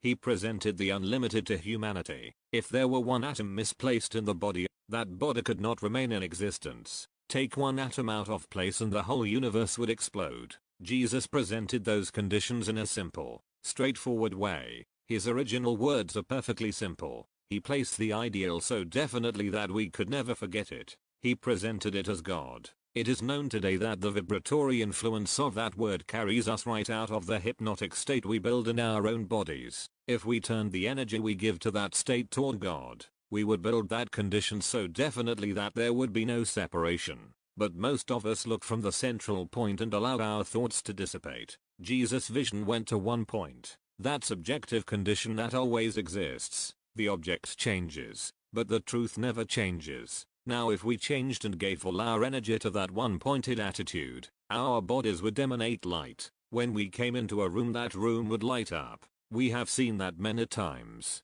It is not phenomena. It can be photographed, and you cannot photograph phenomena. We can turn from the unstable condition, in which we have chosen to live, to the stable condition, and it takes us only as long as it requires us to take the thought. The very instant we have changed our thought to this truth, or God, it is right with us and we are that very thing. We do not need any lessons. Lessons only make us aware. They are a power, yes, but we are apt to give more energy to the lesson than to the meaning it conveys. It took only one demonstration for those two students to walk out and stand with the teachers on the water while the others stood on the bank. There are many standing on the bank because they do not change to a stable condition. The same amount of energy they give to instability would take them right out on the water. We do not need to leave here to learn to walk on the water, nor do we need to leave here to learn one single precept. There is but one precept, and it is right here within us. We cannot change it. It does not matter how long we keep away from it. When you turn toward the light, you find that you are the light. Did Jesus need to walk toward the light? Why? He was the light. It is, as he explained, the light of truth, the light of love, the light of God. Jesus never used a thought that was not turned toward principle. With that attitude we can all follow in that very simple way. Those people who live in that simple way do not take something from someone else but bring out from within. That is worked out to the supplying of food and every necessity. The only difference between them and the rest of mankind is that they have projected their vision to take in a wider horizon. Everyone can work it out for himself. Once we have worked it out, we have learned the rule. We follow our own course and then we know. Paths may be presented and ways shown, but unless we use our own way we are not going to accomplish it. If we look to others, we are adding energy and impetus to something that someone else is doing, and we are giving that energy from our body. The moment we present our way we add energy to our body, and we have ample to spare. That builds up a condition that helps everyone. We do not take the thoughts of another to build upon. We build our thoughts into universal condition that benefits the whole of humanity. It is said that no one brings forth an accomplishment in any way without assisting the whole race. It is the energy we add, directed toward one great attitude of thought, that carries humanity on. It is not by building on the other fellow but by building upon our own foundation. Then we have all the energy in the universe to use. Everything we think of in the name of God, and with that vibration, belongs to us. That covers all supply, all knowledge, all purity, all perfection, all good. You can gain dominion just as soon as you put your entire thought on the fact that divinity is already established within you. Know all of the time that divinity is nowhere but right within, that it has always been established within, that you have only clouded and thus kept it out of your consciousness by your own adverse thoughts. Talk to that divinity within. Tell it that you know that it is there and that you have now become fully aware of its presence. Ask it to come forth and be the dominating factor in your life. Say, I now have let go and now put out of my life all adverse thoughts. I am grateful that divinity is fully established throughout my entire being. Determine that you will no longer be an animal, that your entire body is now so pure that the holy presence of the living God has attained full possession of this body temple, and that it is now in complete charge. Keep these thoughts constantly in mind. Then say, I now know the bliss and satisfaction that spring from the union of the soul with the living Christ, and that bliss and satisfaction do abide in me throughout all eternity. I know that the presence of the living Christ is fully established in me, and I am the pristine purity of the Christ. Keep these statements before the subconscious or subjective mind, and you will soon experience the joy and the satisfaction that always have been yours through the presence of the living Christ. Soon you will find that you do generate mental forces that supplant all adverse thoughts, feelings, and actions. You do build up a momentum of pure thought that is irresistible and that dominates your entire world. The time to fortify this spiritual and holy temple is when we are at peace with our own soul. In this way we so educate the subjective mind that it gives forth nothing but divine impressions. This sinks deep into our consciousness and operates during every hour of our sleep. When we find a weak spot in our thoughts, words, or deeds, it is necessary to bring the will into full action to strengthen and fortify these rents in the structure. Soon we learn automatically to conquer all adverse thoughts, and only God thoughts and God feelings have residence in our worlds. Then do we truly have the armies of our thoughts and feelings so marshaled that nothing but God is able to enter. This is the degree of absolute mastery, where one attains the ability to make the divine principle manifest. Thus we are the basis of all spiritual power. You will find that it pays great dividends as you make it your work in life. You now see the dawn of a new day, and you do gain a greater understanding of the law. There is no more effective way to free your mind and world of discord than positively to know that your entire mind and body is the temple of the living God. You can also use this statement with the knowledge that, through the silent but far-reaching influence of divine thoughts, all of humanity, in fact the entire universe, is benefited and raised by every constructive thought, feeling, and spoken word sent out by you. The more you think of the immortal love of God, the greater the enlightenment of humanity manifests. Thus you can see and understand, in a measure, the tremendous privilege and opportunity which is ours in assisting in the uplifting and enlightenment of mankind. What is more, it is our responsibility and our obligation to life to help erase or dissolve the negative in the world of humanity, and one of the most powerful ways to do this is by refusing to see, hear, or accept the negative, and consciously to send forth divine love to everyone and everything. Know firmly that the divine spirit of the conquering Christ transcends all discord.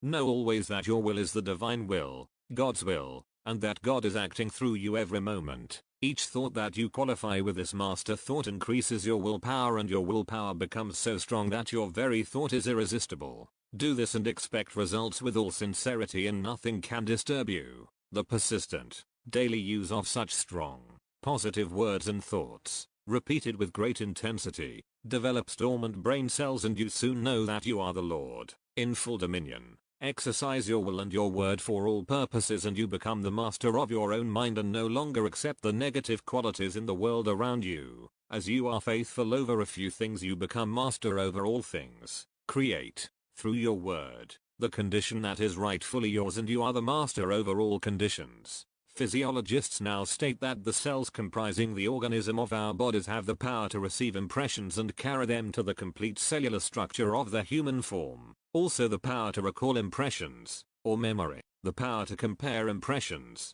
or judgment, and the power to select between good impressions and imperfect impressions. It is also well determined that the subjective or subconscious mind is the aggregate energy and intelligence of all the body cells. By putting forth only divine impressions, all of the cells again become aware of the divinity of each cell, and they transmit this divinity to every cell of the human form. Were this not true, no photograph could be taken of the human form. As this becomes known to the individual, the will force of each individual cell agrees and works in harmony with the will of the organ or center to which it belongs and to which it will attach itself. It is the power of all of the will cells composing the organ or center, and it is brought into conscious harmony with the central will of the entire organism of the human body. Then as we use the words, God I am, it is fully manifest through the entire body form. It also gives greater power to the next spoken word, such as I am God power, I am all abundance, and so on. And through this word of power I am free from all limitations. Questions and answers. Q. Will you explain what you mean by God?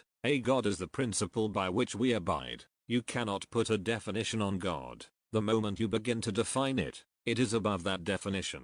A definition only attempts to crowd God into the quart jar of man's intellect. Q. Some use the word God, some spirit, some principle. Which is best? A. The greatest word is God. You cannot set up a hypnotic condition with the word. With others you can. If you turn directly to the one point, there is a greatest accomplishment. You cannot utter the word God too often. Q. You speak of Jesus seeing the golden white light. Is that the highest attitude? A. We do not know. It was far above anything of an objective nature. Nothing of a lower potentiality can penetrate it. Q. What method should be used to contact divine power? A. There is no set formula. As we look upon it, the law is where we are, always. If we definitely put ourselves in tune with the law, the whole universe is open to us. If the universe is open to us and we see every condition of the universe, we are manifesting under this law and we become one with it. It is done simply by knowing that we are one with it,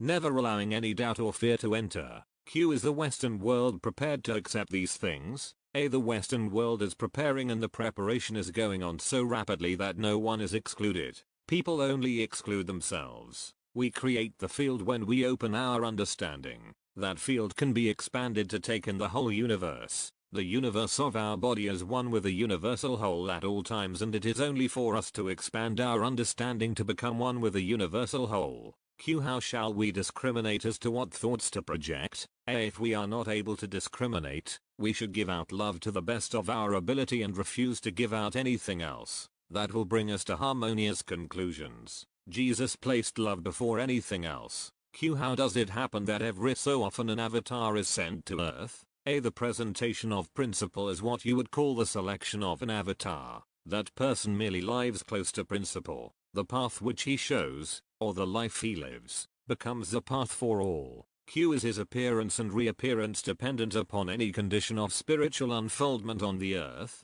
A. No. He steps through all unfoldment and lives one with spirit. Chapter V. I know that you know I have been asked to give out a statement of healing. In reality, we only heal ourselves. There is a very potent factor there, because the moment that you see the divinity, or God, within the individual, you and God are the majority, always. Now God, or that divine principle, knows nothing about imperfection. We know today that is exactly what transpires at the healing shrines throughout the world. In going to those shrines, the people put their thoughts wholly upon the accomplishment and fulfillment of perfect health, accepting the emanation that the shrine represents, and the healing takes place. We can show you that in photography. A very fine doctor in one of our large cities worked with us. He asked his associates to send him cases with certain conditions that could not be healed by medical fraternities, together with their x-rays and records. The camera used shows where the diseased portions of the body are, where life and health maintain. The film shows a body radiating, scintillating with light. We had patients under that camera whose light went out from the body for 30 feet. Not one person in the 98 cases worked with ever remained before the camera 3 minutes before they were completely healed and walked away. All we did was to say, here, you are paying all of your attention to the dark spots, aren't you? You are not paying any attention to the light and these light places and where the light is coming from. Now just let go of those dark spots completely. Put your whole thought and attention on the light. Every one of the 98 cases, each of whom was brought in on a stretcher, walked away completely well. Now isn't that evidence that you heal yourself? You treat yourself, and that is absolute. If we would adhere to these positive expressions, we would soon see that there would be no more disease. It has been named a certain disease and we keep repeating that name over and over. Now thoughts and names are things, and if we will put them forth in the absolute position in which they were intended and in the vibratory frequency in which they belong, perfection will manifest. That is true in the case of every invention that has ever come forth. A great many of us think we have to get in and dig. We discovered that in our research work, we had no logarithms to go by. We built them up ourselves as necessary. We would get so far and then find we had made a mistake and go back to work it over again. We are like little children learning to walk. But today we are able to walk because we have the mechanical devices, and we are building more devices today that will take up from where we leave off. Here is an experience we had. To make my point, we needed a man for a specific work. We had been working for a long time on a given problem and were seemingly at the crossroads when this young man came up from Columbia University. He had never had any experience with this type of work, yet in 25 minutes he had solved our problem. Here we had been working on the whole thing for almost 4 years. Now what happened? He knew that he knew every moment of the time, and he went into that office and said to himself, I know this situation. And he brought forth a solution, just by knowing. I have had the same thing happen and I know it is real. This happened to me at Calcutta University. I joined what is known there as the preparatory school for Calcutta University when I was 4 years old. The very first day I attended, the teacher said to me, here is the alphabet. What do you think about that? I said, I don't know, and he replied, well, if you keep that up you never will know. Now turn right around and let go of that I don't know and know that you know what that is. And through that very thing I went through that school and went on and completed Calcutta University when I was 14 years old. These things are so simple we pass them up. We think when we go to the university that we have to get in and dig it all out of books. Anything that has ever been written in a book is already known. If you will take that position, you will know it too. You make a book a crutch to get along with, instead of accepting that it is already within yourself. You are the master. You master those things. And that is possible in all walks of life, and we are beginning to recognize that as we learn to rise out of our negative conditions or consciousness. Gradually, we are learning that it has been of no value to us, so why keep it up? The value is to know and be that very thing that you pronounce, and from there on you will continue to go ahead. Nearly all of the people who are going ahead with these different plans take that attitude today. It is so with better than 90% of the inventions coming out today. And see what we are accomplishing today. We are accomplishing more and have accomplished more in the last 6 years than we did in the 80 years previous. Now I have been through those experiences and a little more than that, and I know exactly how it has stepped up today. And it has stepped up for the very reason that we stand squarely on our feet and know that we know these things. They are there. If an invention was not already in existence, no one would ever get the frequency of the vibration that is set up to bring that into recognition.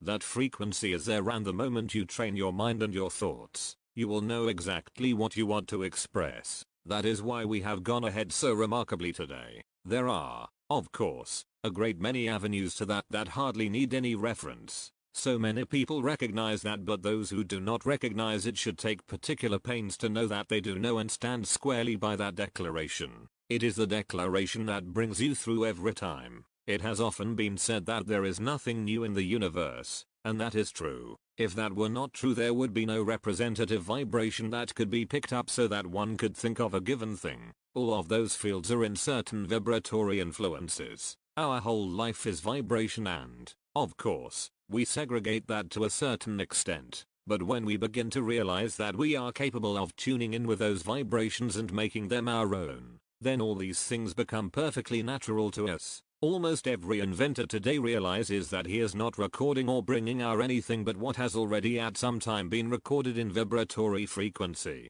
The same is true in literature. Every book ever written has at some time been recorded in vibratory frequency. No spoken word ever goes out of existence. All are in the field known as the field of energy or vibratory influence. Love is a word that comes very close to the word God in vibratory influence, and we know of thousands of healings that have been accomplished with its use. Every known disease gives way to the power of love as we send it out. It builds such remarkable pictures or patterns around individuals. Too, you can almost see where people give out love. It is like an armor about them. A doctor friend of mine was appointed registrar of a Sioux Indian reservation years ago. I was there on a visit and he invited me to come and see a test to be made by what we call the medicine man of the tribe. However, he proved to be no ordinary medicine man. This man went away by himself and remained in meditation for 5 years, and when he came out of that meditation he was ready for the healing service. He started slowly with the first test that was made.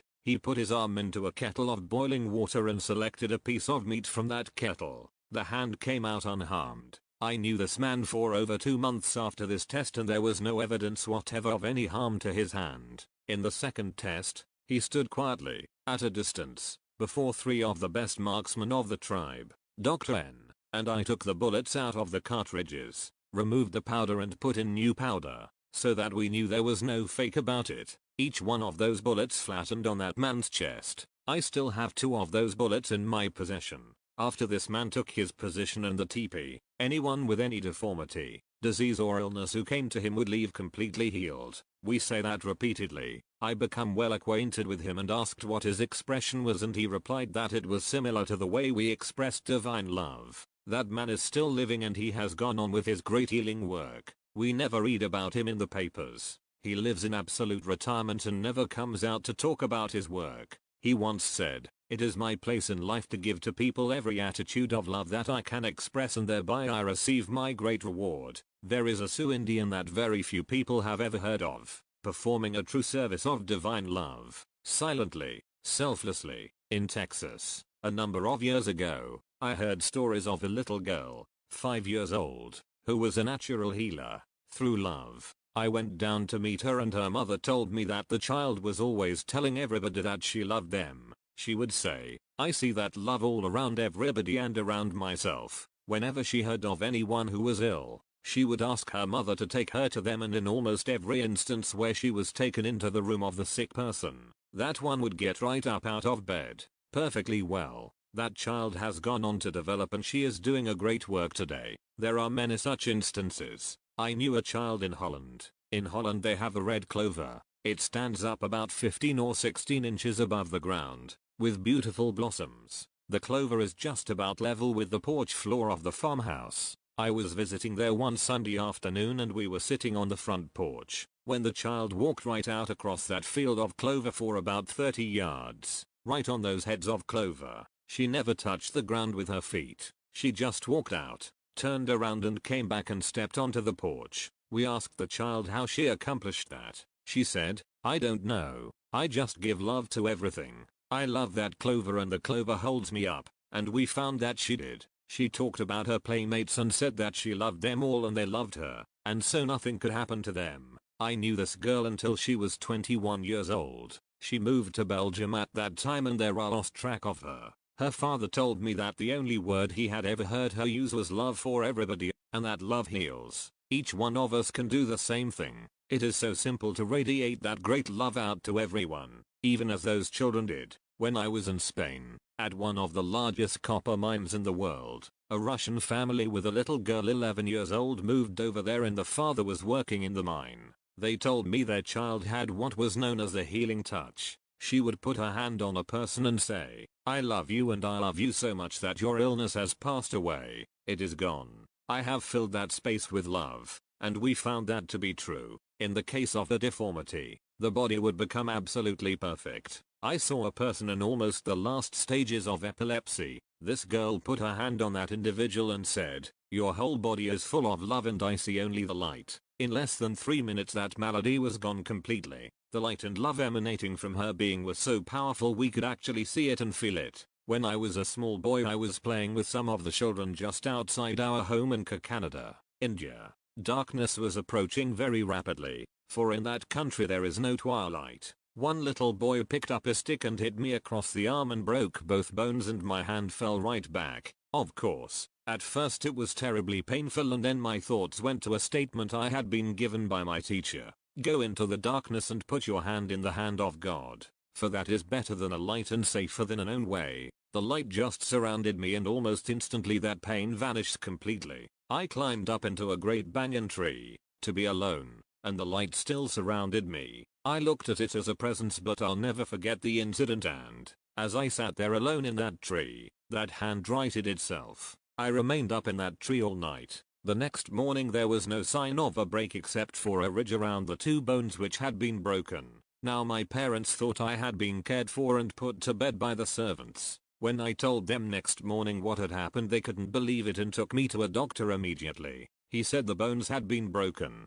but were knitted together perfectly now. From that day on the hand never bothered me. I merely cite a few of these instances as examples because they are so simple and so natural that all may do the same. I have seen where the building itself responded to the love poured out by an entire audience. As the immortal Gautama Buddha has said, to give 5 minutes to the realization of true divine love is greater than to pass 1,000 bowls of food to the needy because, in giving forth love, You help every soul in the universe. It melts right down, of course, to the words we use and the thoughts and feeling we have. Words are things. Thoughts are things. Where your thoughts are, you are. When we learn to discipline and control our thoughts and feelings, and use only the positive, constructive words, sent forth with divine love, our body and mind respond to that righteousness, right useness. The right use and selection of words is of vital importance, but equally important is the feeling behind those words. For the feeling is the motivating power that makes the words live. This is where divine love enters in. It doesn't mean we are to go around saying, love, love, love. We speak the words once, with feeling, with vision, with conviction, with acceptance, and instantly the law moves into action to bring it into fulfillment. Before ye have spoken I have answered. It is already there. In the words of Buddha, use love. Concentrate upon it. Treat yourself with love morning, noon, and night. As you sit down to partake of your food, use love. Think it, feel it, and your food will taste a lot better.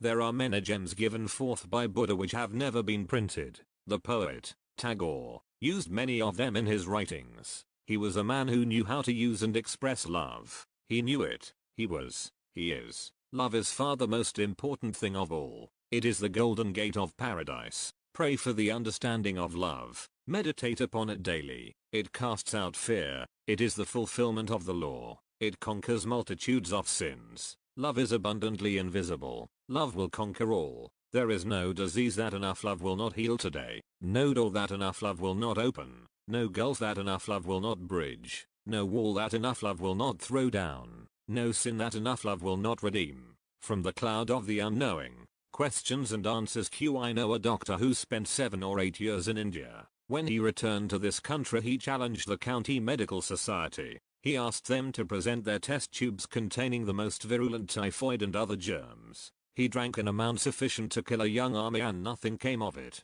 I found out afterward that it was the conscious control of the thyroid. He apparently controlled the machinery of immunity. Yes. It can be carried to immunity to every disease. How does the voluntary control of the thyroid gland affect acidity, so essential in warding off the effects of bacteria? Acidity is controlled, to a great extent, with the voluntary control of the thyroid gland. It can be directed and stimulated to the extent that it controls acidity to an almost unlimited degree. I have heard of a number of Hindus say that that is the reason they can control the bacteria. Acidity simply kills them off. The thyroid is stimulated with certain exercises that must be given by one versed in this teaching. Their mode is to stimulate the thyroid until it presents the proper amount of the fluid for the body's use. Do the parathyroids have any use? Yes. The parathyroids are a very great adjunct. They control the metabolism of calcium and lime. They can be stimulated until calcium can be brought into the system to create a new set of teeth at any time. How are they stimulated? The important element of their stimulation is concentration on the thyroid through a spiritual influence, and that is exactly what we are talking about. Can you bring that into the realm of oxidation and the control of breathing? With the breathing should be the spiritual exercises as well. That is, the exercise of the thought through the spiritual application. By concentration, do you mean the visualization of the thyroid working perfectly? Yes, in perfect order and perfect harmony. Is there not something of a definite association between respiration and the thyroid action? Also, oxidation, through posture and breathing exercises? Yes, the reason why posture and breathing exercises are given, to bring the whole activity of the body under spiritual influence. However, no teacher will give these exercises without the spiritual activity, bringing the spiritual thought into activity as well. Many people can bring those spiritual activities into function and active use almost instantly because of some special influence which has been brought to bear. What of the adrenals? The adrenals have to do with the blood pressure. The thyroid gland controls all of the others. The thyroid is controlled by the pituitary and that by the pineal. That is why you must become as a little child. In post-mortem examinations the pineal is found to be atrophied to a large extent. In such cases we are divorced from the kingdom of heaven. The pineal is the prime center for controlling all of the endocrines. It is the master, the I am of the physical body. Do not some of the great masters discuss this subject of improved action of the endocrines from the standpoint of prana and breathing? Their attitude is that if you are accepting prana, you are accepting the spiritual influences. They come right back to the spiritual influences. That is the greatest activity and activator. They claim that is what activates the thought of youth. Then the pituitary and pineal will come into action immediately. Would you not infer that Jesus had definitely taught his disciples this system of working on the endocrines? Yes, through the Christian method, which is love in action. He could say readily that if you would become as a little child you would enter the kingdom of heaven. Are these material scientists who are discovering modern miracles of biochemistry inspired by the masters? Yes, the work is being given out through these people to the race for the benefit of mankind. Chapter VI. The reality. The Hindu says, if God wished to hide, God would chose man to hide in. That is the last place man would look for God. The trouble with the masses of humanity today is that they are trying to become something that is already right within.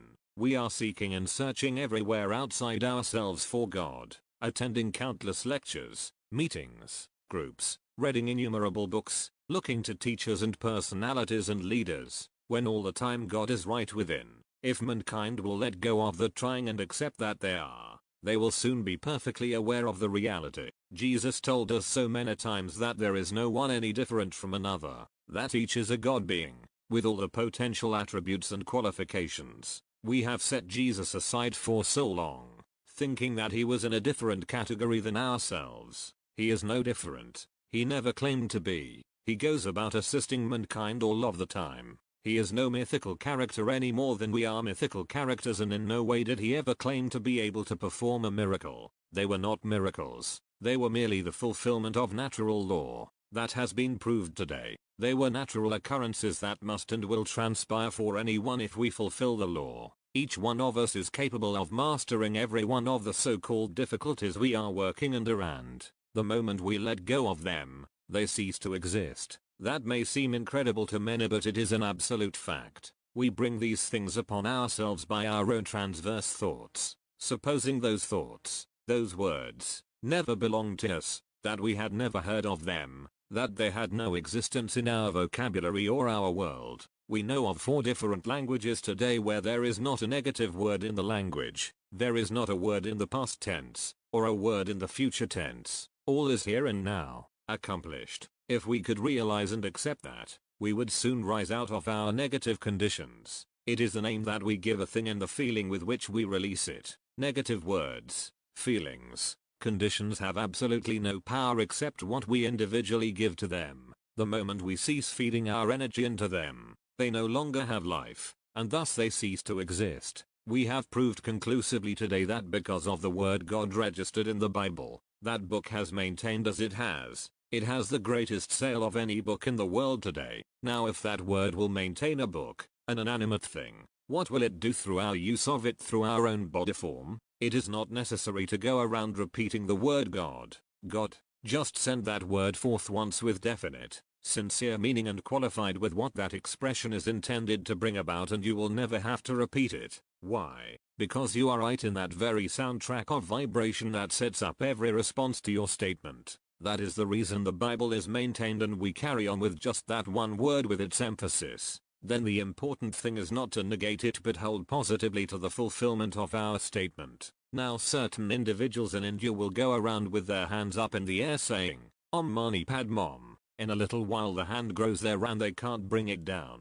It would be just the same if we ran around saying, God, God, all the time. We can think the word and know definitely that it is ours. We are that very thing we wish to express, and we don't need to repeat it over and over at all. We simply are that. It has been said that man's greatest mistake is in trying to become God instead of simply being. He has been looking for something that is right within himself. We don't try to become, we must simply be it. We are it, and we claim it definitely. If you don't really believe that, you try it sometime, for say 2 weeks. I would suggest you say it once, and know it, and then go on and be it. It is yours. It is yours to command. Heaven is the everywhere present harmony within the individual, right where you are. You have the free will, through your own thought and feeling, to make it Hades if you want to, and you don't have much trouble doing it. But if you will spend the time you expend in attempting to bring Hades in creating and bringing heaven right here and now, you will have the manifestation of it. Know God within, always.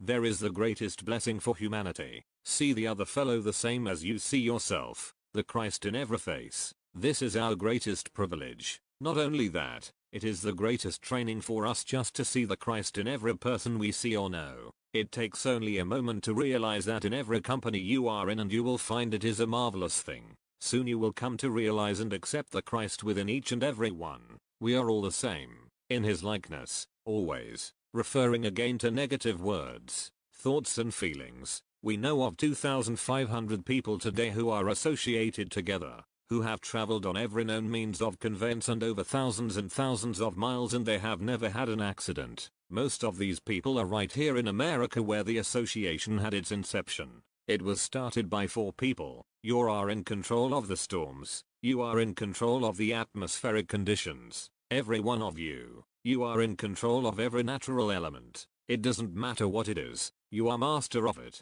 and it is for you to become master of it. Instead of that, we let it get us down, as we say, and we become subordinate to the condition, or situation, or circumstance. There is not one person in this room who, if he would step forth, could not master every situation that arises, simply by knowing that he is the master. Animals are very sensitive to these things. They respond when you give them thoughts of kindness. They even recognize when you send out thoughts of kindness to others. The dog recognizes feelings immediately. We had over 1,100 dogs in Alaska for our mail routes there. We had the mail routes up there for a long time. We used over 1,100 dogs before the planes came in, and do you know, every one of our men came to the point where they never used a whip. Those dogs were just as tractable as could be, just as long as the men did not disturb or upset them. I made 9 trips with dogs over that trail, a distance of 1,800 miles.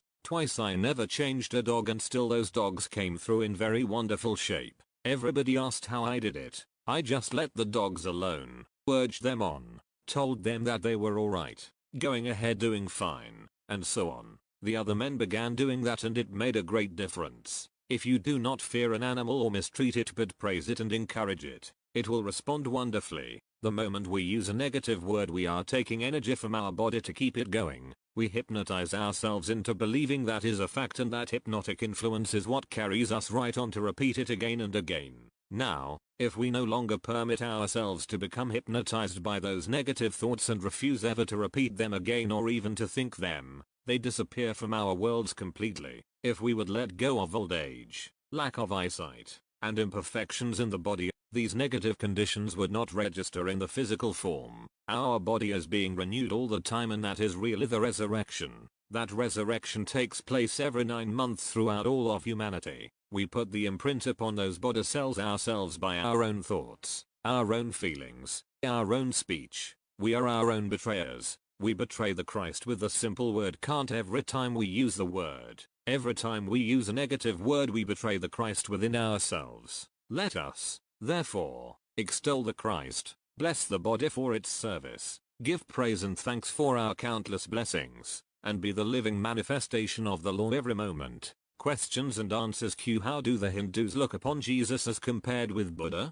A. They say that Buddha was the way to enlightenment, but that the Christ is enlightenment. Q. Why does it seem to be so difficult to hold the mind to an ideal? A. We have not the definite training which those in the East have had. There, even the children have it. They are shown that when one ideal is projected, they are to keep that ideal until they have its full accomplishment. The training in the Western world is somewhat different. We are allowed to let every thought come running through, scattering our forces. If you have an ideal and fully believe in it, keep it entirely to yourself, not mentioning it to another until it is completely consolidated into form. Always keep the mind clear for that one thing which you must accomplish, not that which you will. That keeps the mind clear. The moment we allow another thought to come in, we become dual-minded. By expressing energy toward that one ideal, we become single-minded. Nor would we get into a rut or become one-track minded, for we would not need to dwell on that ideal for more than an instant if we directed every force toward it and did not scatter our forces.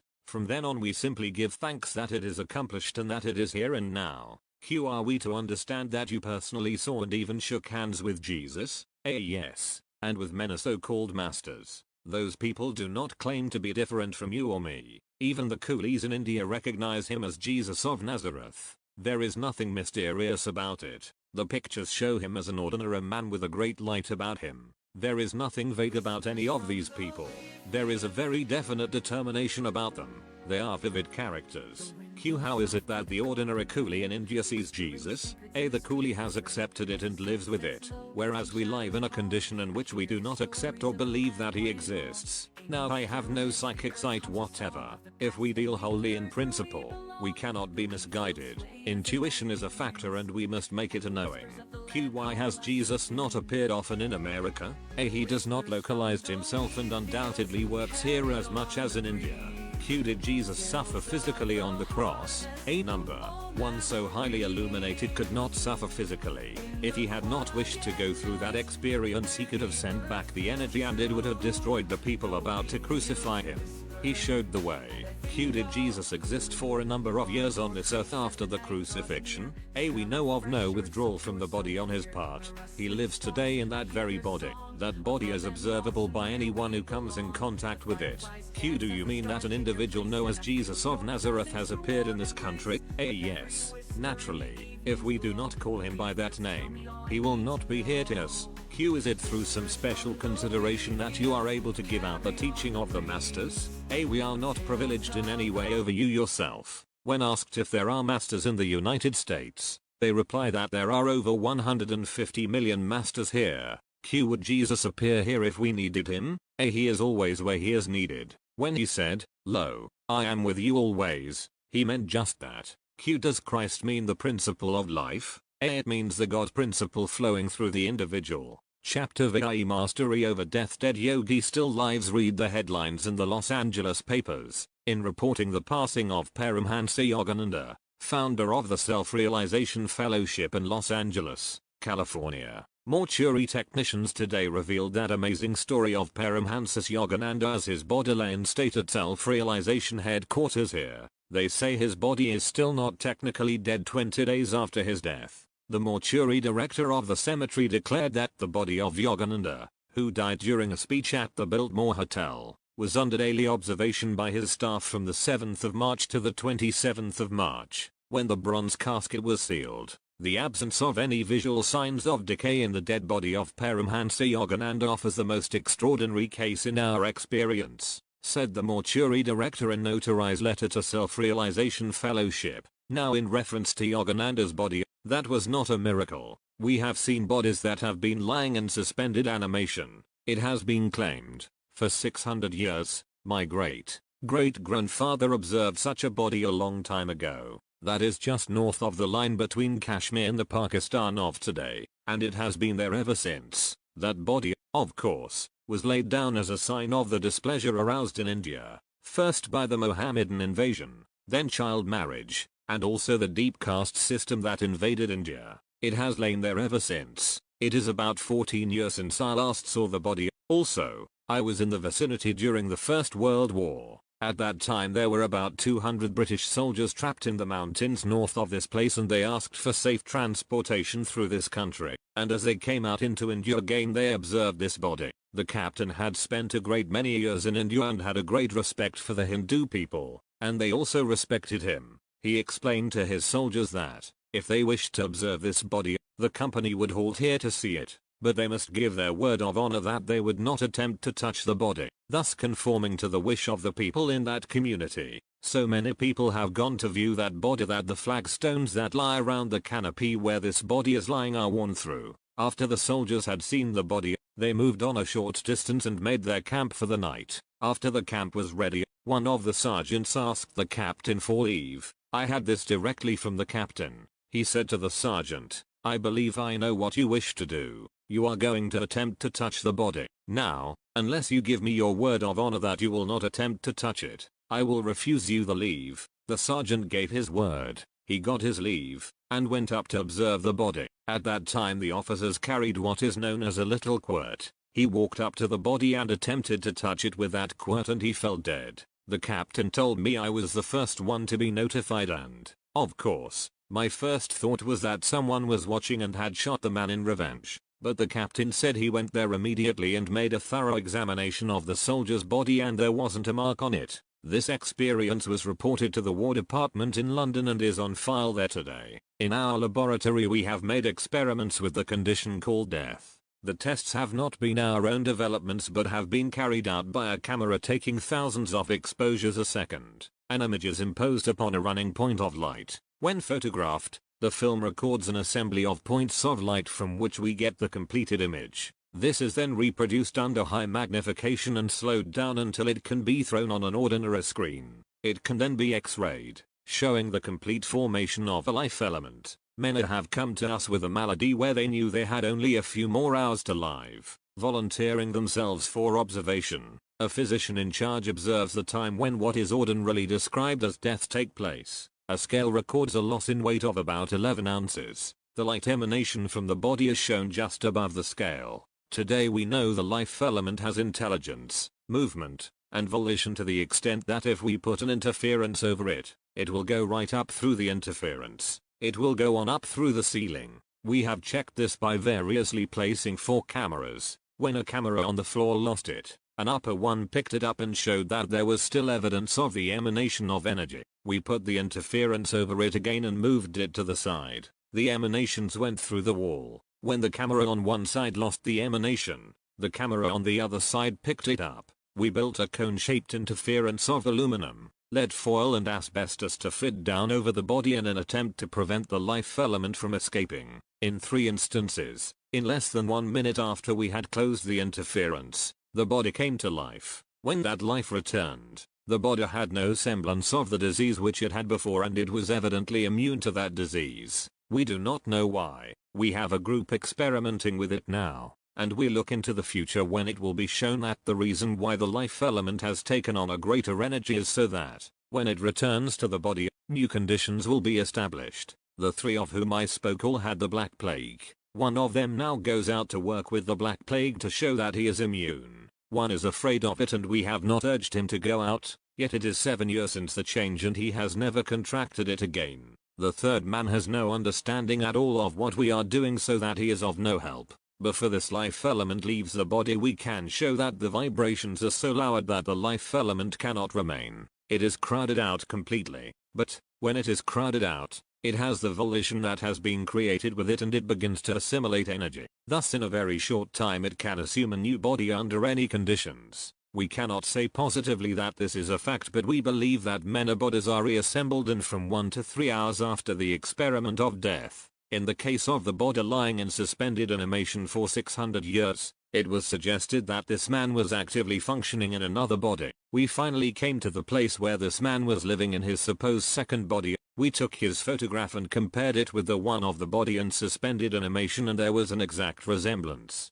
Again, we say another of his bodies. In all we found 4 different bodies. We know that men transport their bodies from place to place far more quickly than we could travel. So we arranged 4 cameras in the hands of 4 men who could not be influenced and set them so that they could take photographs at exactly the same time. When we brought these photographs together, there was an identical resemblance between all 4 in the body and suspended animation. They were the same pattern. We have been told thousands of times that bodies are reassembled and, if a person lives a definite life, when that condition of death comes about, he can lay one body down and assemble a new one instantly. Thus we see why we should think differently of passing through death. It is a condition that we have brought upon ourselves so that we may pass into a greater condition with greater possibilities. Jesus often told us that we become that which we worship. If we find ourselves in limitation, we have worshipped limitation. Yet there isn't a human being who cannot worship perfection and by that attitude bring himself out of limitation.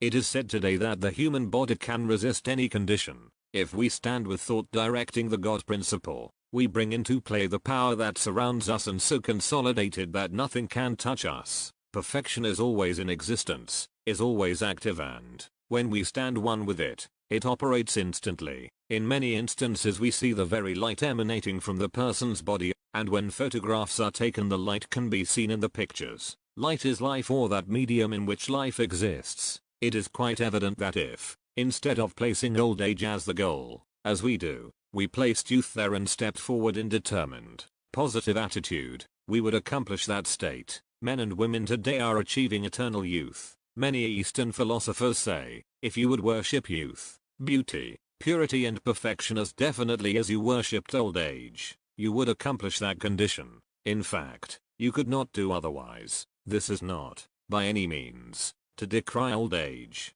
but it is to show the attitude of thought that brings it on. Would it not be better to reverence men for the youth, beauty, and measure of perfection they express rather than for old age? The very ideal belongs to a body widely accepted as created in the image of its maker. The divinity that man accepts as belonging to him reaches its highest expression in youth, beauty, and purity. We project conditions for ourselves to follow. We all admit that we can use it with the wrong attitude. But if we work toward perfection, perfection must result. No one accomplishes anything unless he becomes one with the object, forgetting all other conditions. Bringing it down to a very simple fact, if we state definite, positive ideas for ourselves to accomplish, then we do accomplish those very conditions readily. 1 point, 1 direction. Never allow the thought to vary for an instant to any negative condition. We have seen many changes and healings, positive conditions brought out of negative surroundings, without a word being spoken.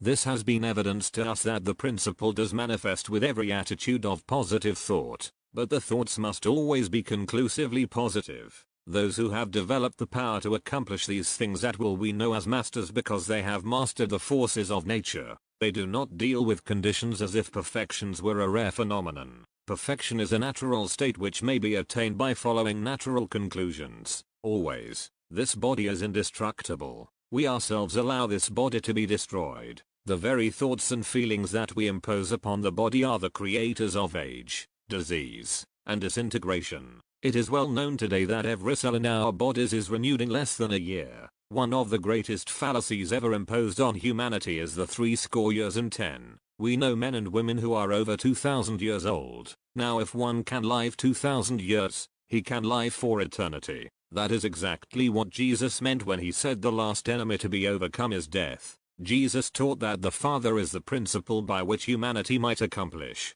that life must live, that there is no mystery in his deeds and teachings. Principle cannot change. You can overlook it for eternity if you will, but the moment you return to it you will return to perfect condition. Your body takes on the result of that determination. One knowing and using that principle would not hesitate to walk upon the water. You have often been told that if one endeavors to accomplish and succeeds, all can. The power has always existed and always will exist. Why is it kept away? Because we put up the barrier of disbelief. The power that brings into existence a mechanical device could instantly bring into being the condition that device produces. We talk across great distances with the telephone. There are many people, however, who talk over great distances without any device whatever. Telepathy is recognized as an established fact. There is a great power contained in mental telepathy. It is God speaking to God. There are many who may say such a statement is sacrilegious. Such a statement is just as definite as the statement that we are living today. Humanity must ultimately learn that it is far better to live in positive influence at all times.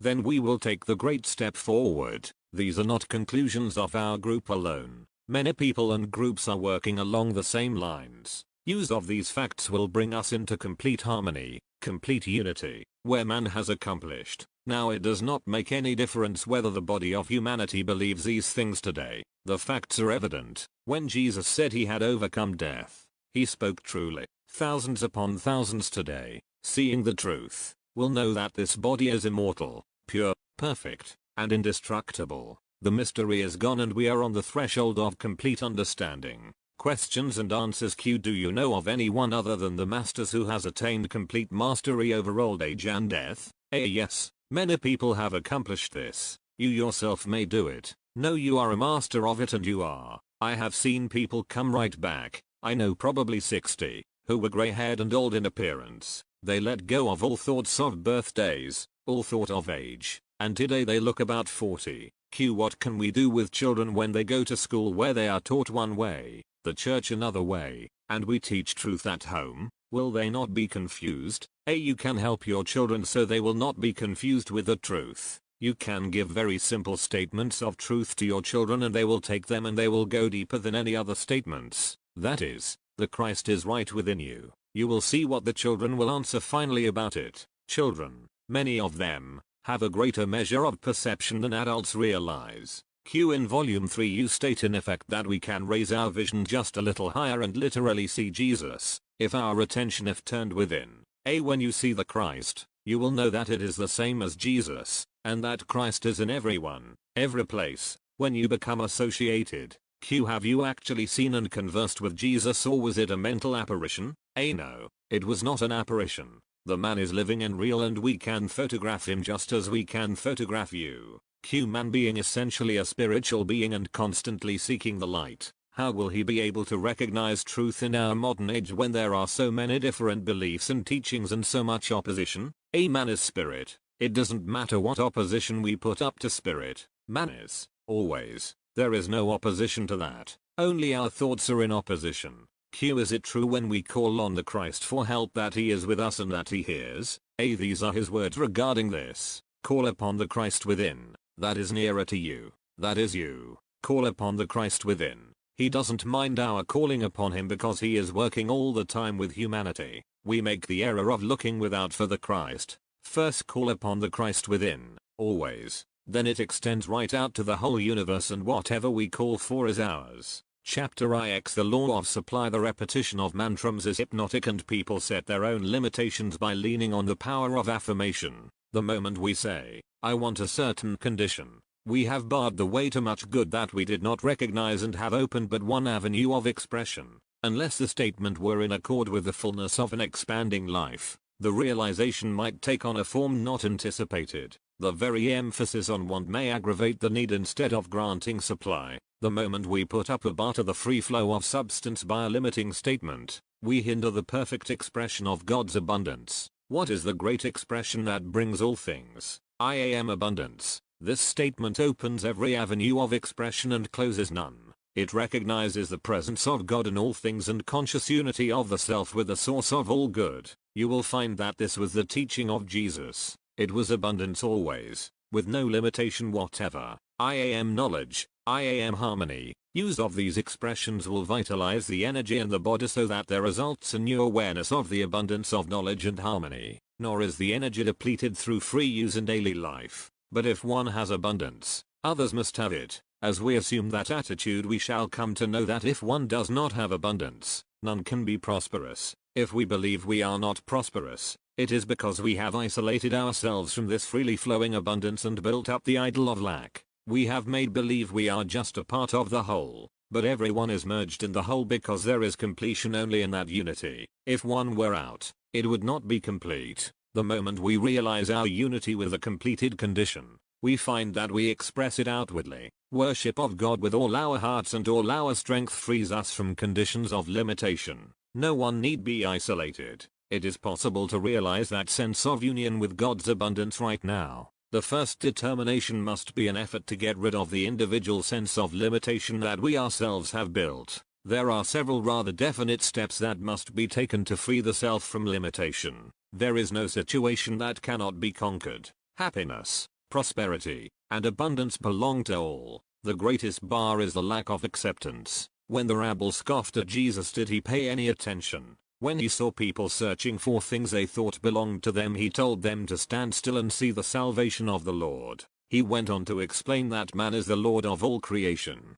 He said, "Peace be still," and he taught his disciples to recognize that you are free. With that declaration they brought themselves from what was considered the lowly walks of life into their discipleship. When Jesus chose a disciple from among the fishermen, did he see him as a fisherman? Number. He saw him as his disciple, a fisher of men. He said, "Follow me." He instructed them to follow the expressions that had brought him to where he was. All was done with the greatest humility because he made it plain that selfishness could not enter the kingdom of heaven. Perspective on the conditions throughout the earth today shows that seeming discord puts us in a position where we think that we are separate from our neighbor and only unrelated individuals in the great plan of existence. But no one body can be taken out of that plan and the plan continue to manifest. Every individual is just as necessary to its completion as the number of atoms to the molecule. When, through our expressions, we again show the unison of existence, we realize that we were never separate nor outside of a unity with the whole.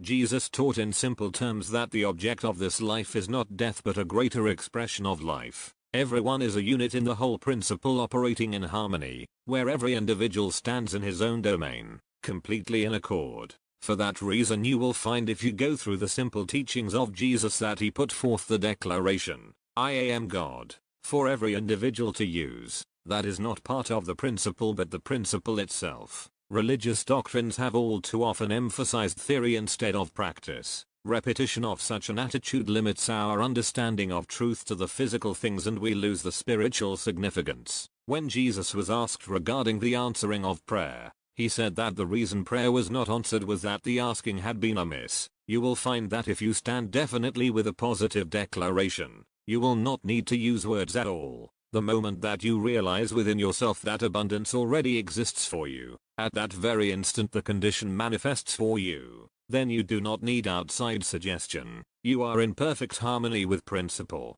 The instant you think of any condition, you are one with it. You will find that if you stand definitely with a situation, you will never need to repeat a petition. It is finished before you ask. Jesus said, while they are asking, I have heard. Then he went right on and said, before it is spoken it is already accomplished. Do we need to go on asking for a condition that is already accomplished? How many times can a condition be completed? Need we beg for something that is already ours? No. You can trace the lives of our greatest men and see how they accepted accomplishment. Deep in the subconscious the way of accomplishment already existed. With freedom from any sense of limitation they were able to express that which already existed. It is through complete lack of division that we stand as principle. How could we be in want if we put God in the place of want? Principle is harmonious and flows according to definite laws with which man must learn to work. Questions and answers. You say we should never go back to the asking for anything we may want. That always implies doubt. If we go right on, we are above every doubt and fear. If it was not already accomplished, we would never think of it. In other words, seek and know and draw a mental picture of the completion. Yes, absolutely. If we look to divine mind for the solution, we open every avenue. If we project ourselves, we close every avenue except ourselves. The self makes mistakes, the other never does. Why can't we hold out our hands as the masters do and have them filled? Because we will not do it. It is just because we say we cannot see it. Put out your hands and give thanks. That is what Elijah did. It is being done today in millions of forms. In what way have the masters helped you in your work? I can say that had it not been for their assistance, the work could not even have been started, let alone carried on. We have never had to go to any organization or individual outside of our own family group. Had it not been for their assistance, we would not have been able to carry on. Even had we had the finances, we have gone on many times according to our own deductions, but, in every instance, we have had to come back to their conclusions, which are based upon the knowledge of chemistry and mechanical devices preserved from ancient civilizations. Chapter X. The truth shall set you free. Jesus told us that the truth would make us free. When one stands in that free, flowing stream of universal power, nothing can touch him,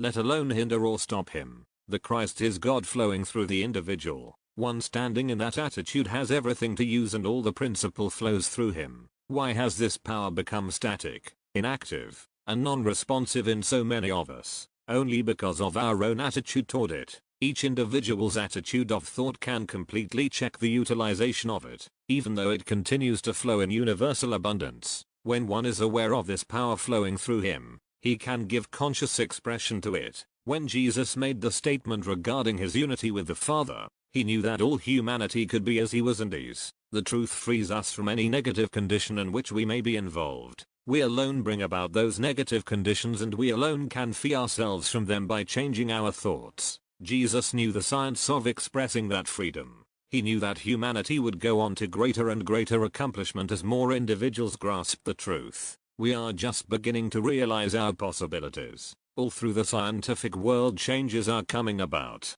Scientists are learning that if they will definitely work with principle, they will accomplish their research more effectively and quickly. That attitude is taking their work out of the guessing state. The debasement of God is death. There is no death except through the debasement of God. Jesus showed us the way to turn to God. Worship God with all your heart, with all your soul, with all your mind, and with all your strength. In debasement we have worshipped outside conditions and made every idol possible and worshipped them. Man must bring forth God from within. in that way presenting God to the whole world. Many people have asked where we get our authority for our statements. You can find it for yourself by taking a Jewish Bible and a lexicon and making your own translation. You will find a complete story of millions of years of evolution in the first chapter of Genesis. We find that there have been great epochs of humanity. Through the distortion of the original teachings, humanity has been taught that it was outside of God's dispensation, living in a material condition through which it must work.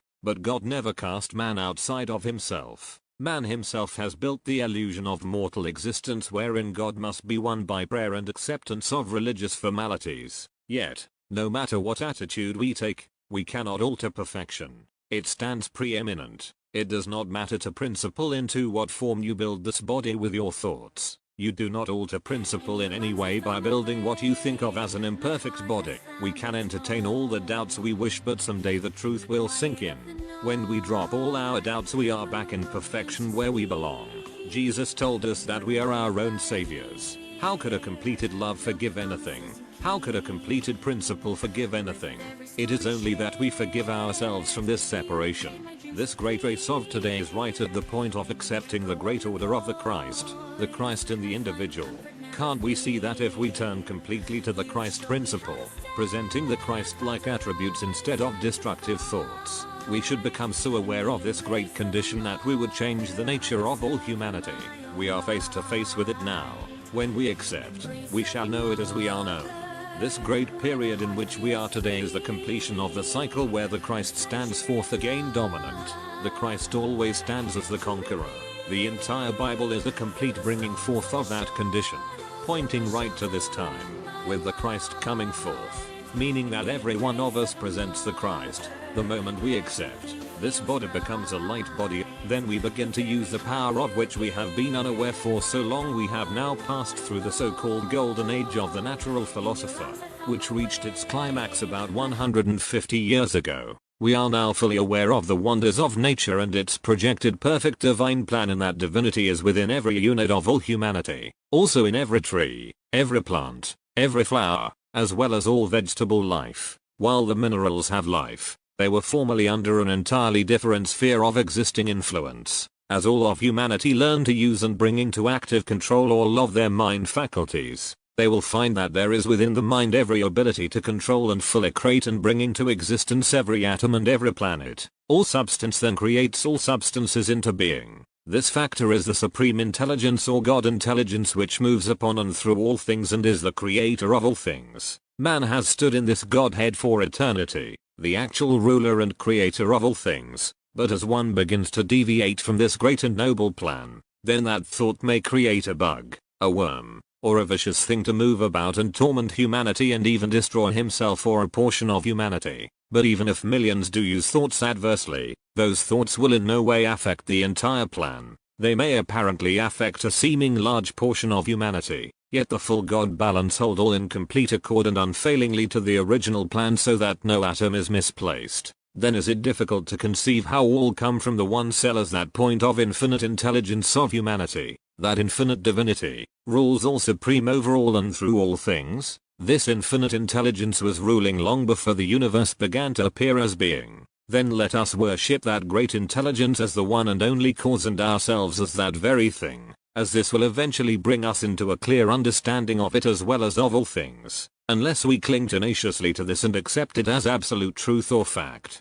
we will always miss the salient point of our complete existence. It is through the selectivity of the divine emanating principle that the Christ is born. It is the creation of the whole human race, the true Christ in every form. This is the Immaculate, the true conception that Mary foresaw, and the total conception of every child born. The true Christ is perpetuated throughout all humanity. Thus all humanity is eternal and immortal, the true God being. Look at the wonders of creation and birth. Go back 800 million years, if you wish, and you will find this God principle, the Christ in each and every individual, dominant among all humanity. Trace on down to the present and you will find it just as commanding, just as dominant, also just as justifiable as it was at that age. It matters not how it has been covered by man's ignorant, negative or mortal thinking. The moment one glimpses this all-sustained and sustaining truth, the entire thought current is open to its beneficial influence. It is that very influence that has placed and sustained the heavy layer of oxygen just far enough above this earth that it is a protecting shield that filter out the life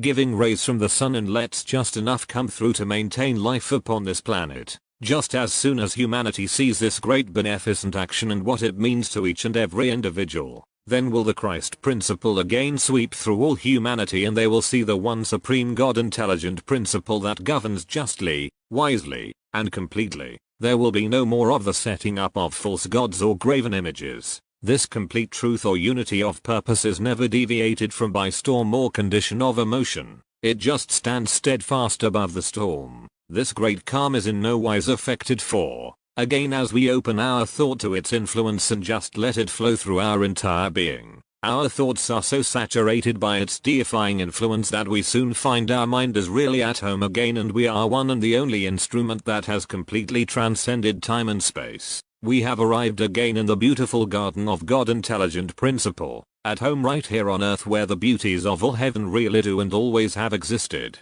The wonderful paradise of God within every human form. Go directly within yourself to find God, the supreme intelligence. When you do this wholeheartedly and know that God is really you, the entire being of you, you will find every answer and you will be ever permanent, stable and all-knowing. There you will find that you are right at home. Also you will find that you are all things, know all things, and capable of giving out all things, and that you are all truth. It is well to know that every individual is the same as you and to give them the same privileges that you have. As you carry this to success and know that you have mastered all obstacles, you can go where you will, do as you will, and speak God forth into all things, and there will be no limitations in your thoughts for others. The only time it takes to make these transitions is the time that you allow. Allow an instant and it is accomplished. Just rejoice in God, your very self, and free every limitation. Also recall that one instant is all eternity. I thank you God for life and light abundant, full and free, for perfect abundance, wealth and power and unhampered liberty. In using this prayer, always think and keep your thoughts on your full and complete body temple, and know that this body form that you see is God. When you are looking at your body, you are looking at the complete and perfect God temple. Your body is the very first temple that was ever brought forth into form. Therefore, it is the first and purest temple where God could dwell. Then why not love and worship this perfect God temple? For, by loving and worshipping it as a God's temple, perfect and complete, we must be absolutely aware of this body as the God's temple complete, for loving, thinking, and accepting as true worship. There never was a temple like this temple of the living God. Every temple built by hands can in no way compare with this body temple. They are pictures and forms that the mind has thought out, conceived and built or brought into form, yet they fall far short of even bringing forth one function of the beautiful body temple. There is not a laboratory in all the world capable of doing what this body laboratory does without taking any thought of the process, taking in food and transmuting it into life, or bringing forth a living form that is perpetuating a race, or even flexing a muscle, let alone thinking, acting, moving, talking, and perceiving that which is the present, past or the future, the ability to construct, build, also to go forth and teach and endow accomplishments, to assist posterity, to give forth that which is good and noble, honorable, and magnificent. Then think, is there a temple aside from this body temple that can give forth all of these virtues, unless they are endowed with them by this great glorious body temple, the first and only temple not made by human hands? Is it any wonder that God chose to abide and be at home within this glorious body form, this form divine, this God's temple body that completely renews itself? Then let us cast about and see how and why this body has been so degraded. We have been taught by sacrilegious, deceitful, ignorant, profit-seeking individuals with but a smattering of the real truth, that this body is weak, sinful, imperfect, inferior, abnormal, subject to disease, decay and death, that it is conceived in iniquity and born in sin and every other thought and expression that immoral man can conjure up. First let us think and look into the past and see and understand just where and how these teachings, thoughts, and words have gradually drawn us into the terrible vortex and miasma of sin, duplicity, sickness, failure, and last, the greatest dishonor of all, death. Let us view with a clear vision the results of this dishonest perfidy and see to what extent it has led us into the dishonor of this perfect God body form. Then from that moment on let us truly forgive, this, forget, and let it pass from our lives, our thoughts, our actions, and our whole experience. Again, let us keep forgiving and forgetting it until every vestige of the experience is completely erased from our subconscious thoughts. It is within the subconscious thought process that it has,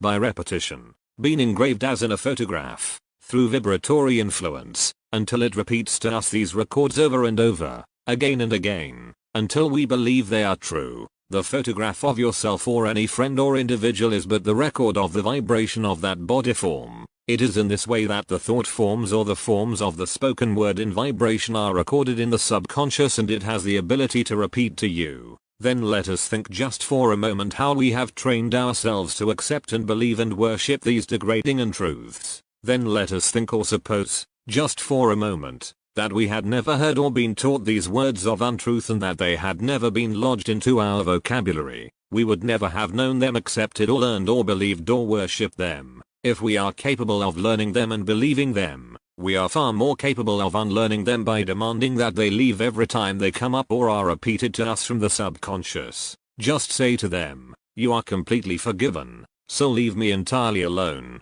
Then say to your subconscious, "Just erase all of those and accept no record, only the truth as I set forth." How can you express youth, beauty, purity, divinity, perfection, and abundance until you see, feel, hear, and know them and put them forth in thought, word, action, and expression? Yes, by worshipping them. By so doing you impress them on or into your subconscious thought, and this subconscious thought reflects these thoughts back to you from the pictures you have presented to it. Through the vibration that you have established or set up there, you will soon find that it is no more trouble for the subconscious thought to repeat the truth that you are sending forth to it than it is to repeat the former untruths that you have previously imposed upon it. The more you impress the truth upon the subconscious by love and worship, the more it will send it back to you. This is where you are the master. For, by forgiving the untruths and letting go of them, you will find that you have mastered them. You are above and beyond them.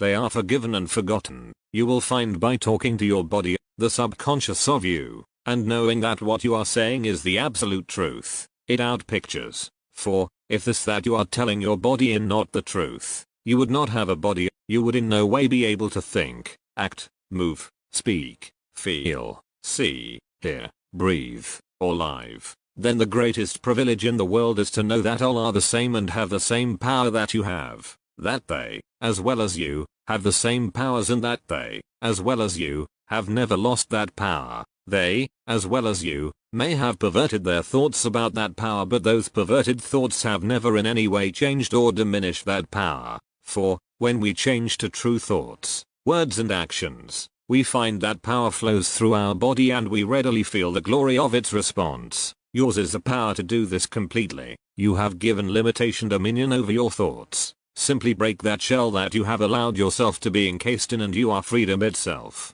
Know the truth, and the truth shall make you free. Questions and answers. Q. Is it true that you were in India in person and experienced those things in the body as recorded in the books which you wrote? A. We have never, in any way, been able to travel in the astral condition and have used no method outside of the physical method we know today. They were actual physical experiences. Q. If you knew that Jesus could be contacted anywhere, why did you go to India to unearth these truths? A. We did not go there for that purpose. Q. Have you personally ever transported your physical or astral body? A. I know nothing about the astral body. We have had our physical bodies transported many times. We have never been able to determine how it came about, but the very fact that it was brought about is proof that it can be accomplished again. It is only a matter of going about it in the right way. Q. Does the lack of forgiveness limit the power of our love? A. There is no limit to love or forgiveness or principle. We can use them in every direction for every condition.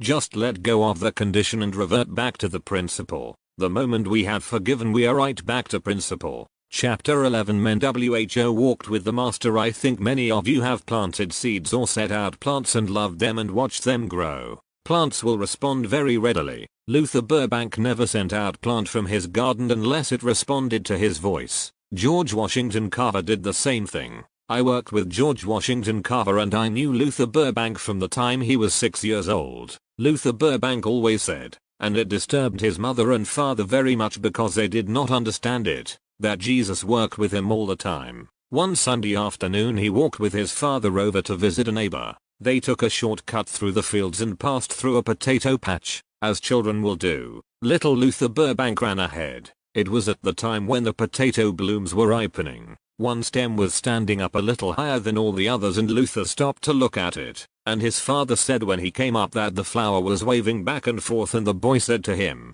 "Papa, that's talking to me." Well, the father told my father, I thought the boy was going wrong and I hurried him on and went over to the neighbors. All the time they were there Luther was anxious to return, and finally, about 3:30 they started homeward. They returned through the same potato field, the boy rushing ahead and going directly to this same plant. There was a great calm over the field, not a leaf moved. When the father came up to where the boy was standing, that tall seed pod was moving again, back and forth, and Luther said, "Papa, I want to stay here. Jesus is talking to me and telling me what to do." His father took him home and made him do his chores and sent him to bed. In a short time he found him stealing downstairs trying to get out of the house. He was sent back to bed 3 different times that night. By that time it was 11 o'clock and the parents thought the boy was asleep for the night. The next morning Luther was missing. The father walked out into the field and there he found the boy wrapped around that potato hill just as close as he could get to it,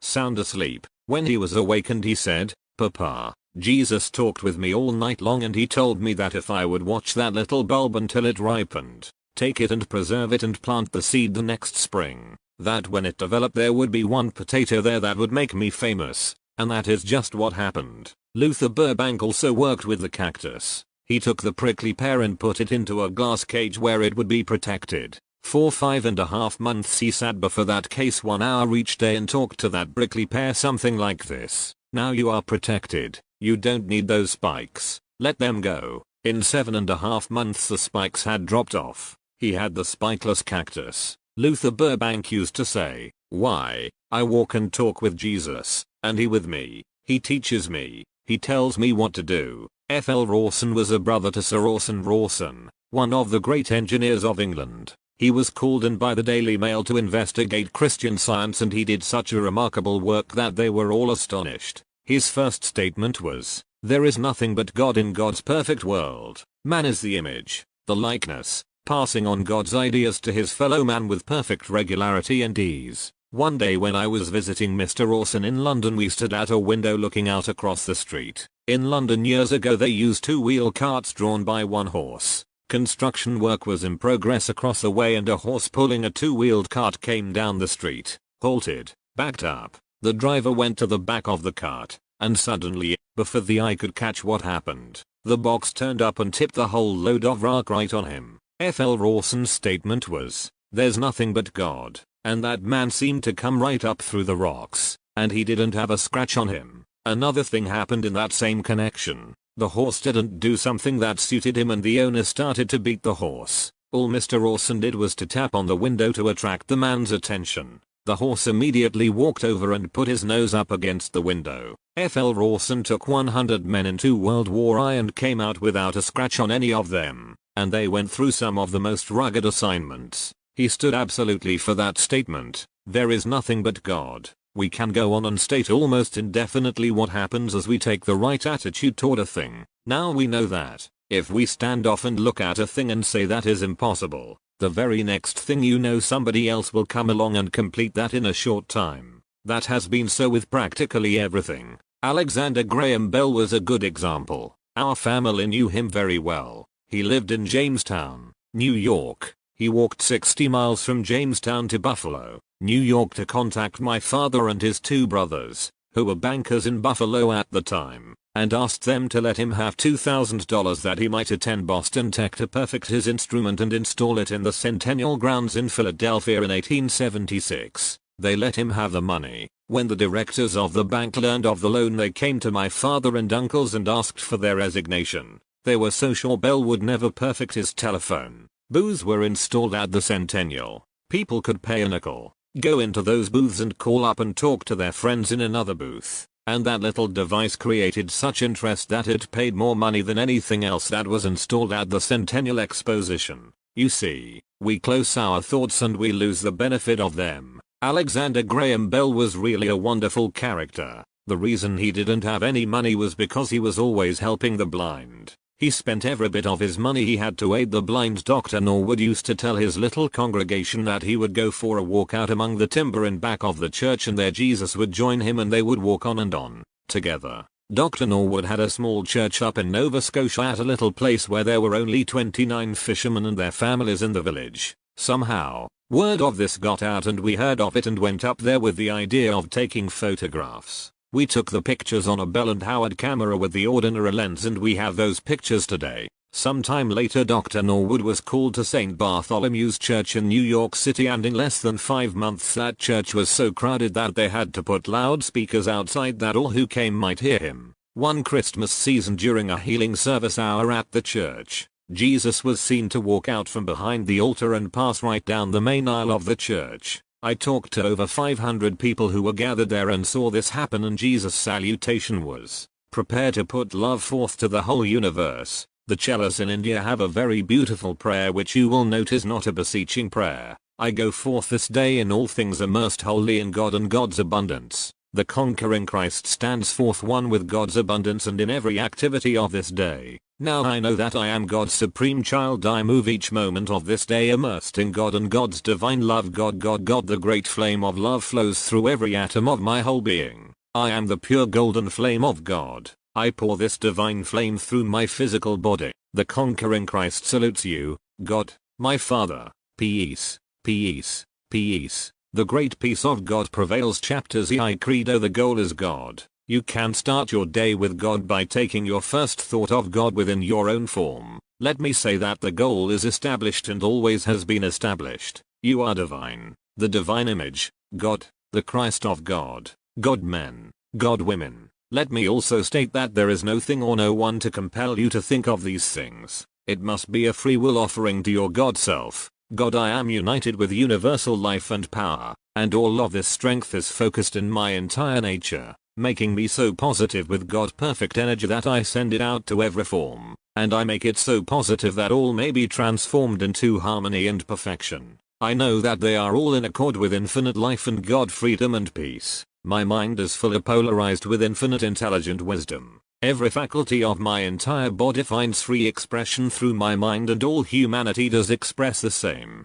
My heart is filled to overflowing with peace, love, and joy of the conquering Christ. I see in every face that conquering Christ. My heart is strong with God love, and I know that it fills the heart of all humanity. God life fully enriches my entire bloodstream and fill my body with the purity of divine life. God is all life. I am inspired with life with every breath, and my lungs take in life with every breath, and it fills my bloodstream with vitalizing life. God, my stomach is the digestive energy of intelligent and almighty life. Every organ of my body is infused with health and harmony, and my entire organism works in complete harmony. I know that all of my organs are infused with God intelligence. All are conscious of their duties and they work together for the health and harmony of my entire being. God, I am the energy that fills all space. I am constantly drawing in this energy from all pervading God life. I know that God is that all-wise and loving intelligence imparting to me the mighty God life, and I realize the full dominion from God,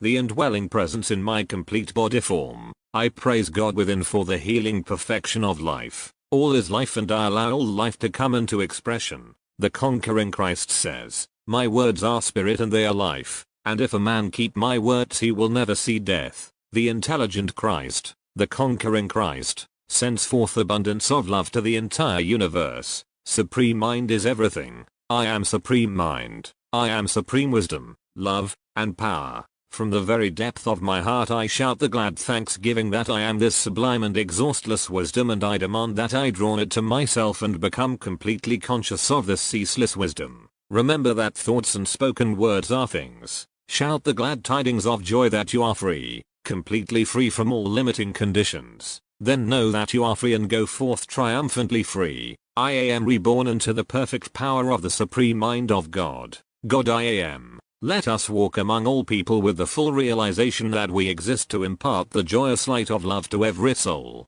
This is in reality the greatest privilege. For as we radiate that boundless love of God to every soul, our souls thrill with the Holy Spirit. We also feel the love of God for all humanity. To feel and know this is to feel and know the conquering Christ in all humanity. This endows us with the healing power and wisdom that Jesus is endowed with. From the editor. During his lectures the last 2 years of his life, Bernard Spalding often recited the words of a poem written by John Gillespie Magee, Jr., a Royal Canadian Air Force pilot who was shot down over England on the 11th of December, 1941, at the age of 19. Shortly before his death, John Magee sent his mother the poem, High Flight, which was soon to become known the world over and is still considered the greatest poem to come out of World War II. Because it was his favorite verse, we feel Mr. Spalding would like the words of High Flight included in this volume. Editor, High Flight. Oh, I have slipped the surly bonds of earth and danced the skies on laughter-silvered wings.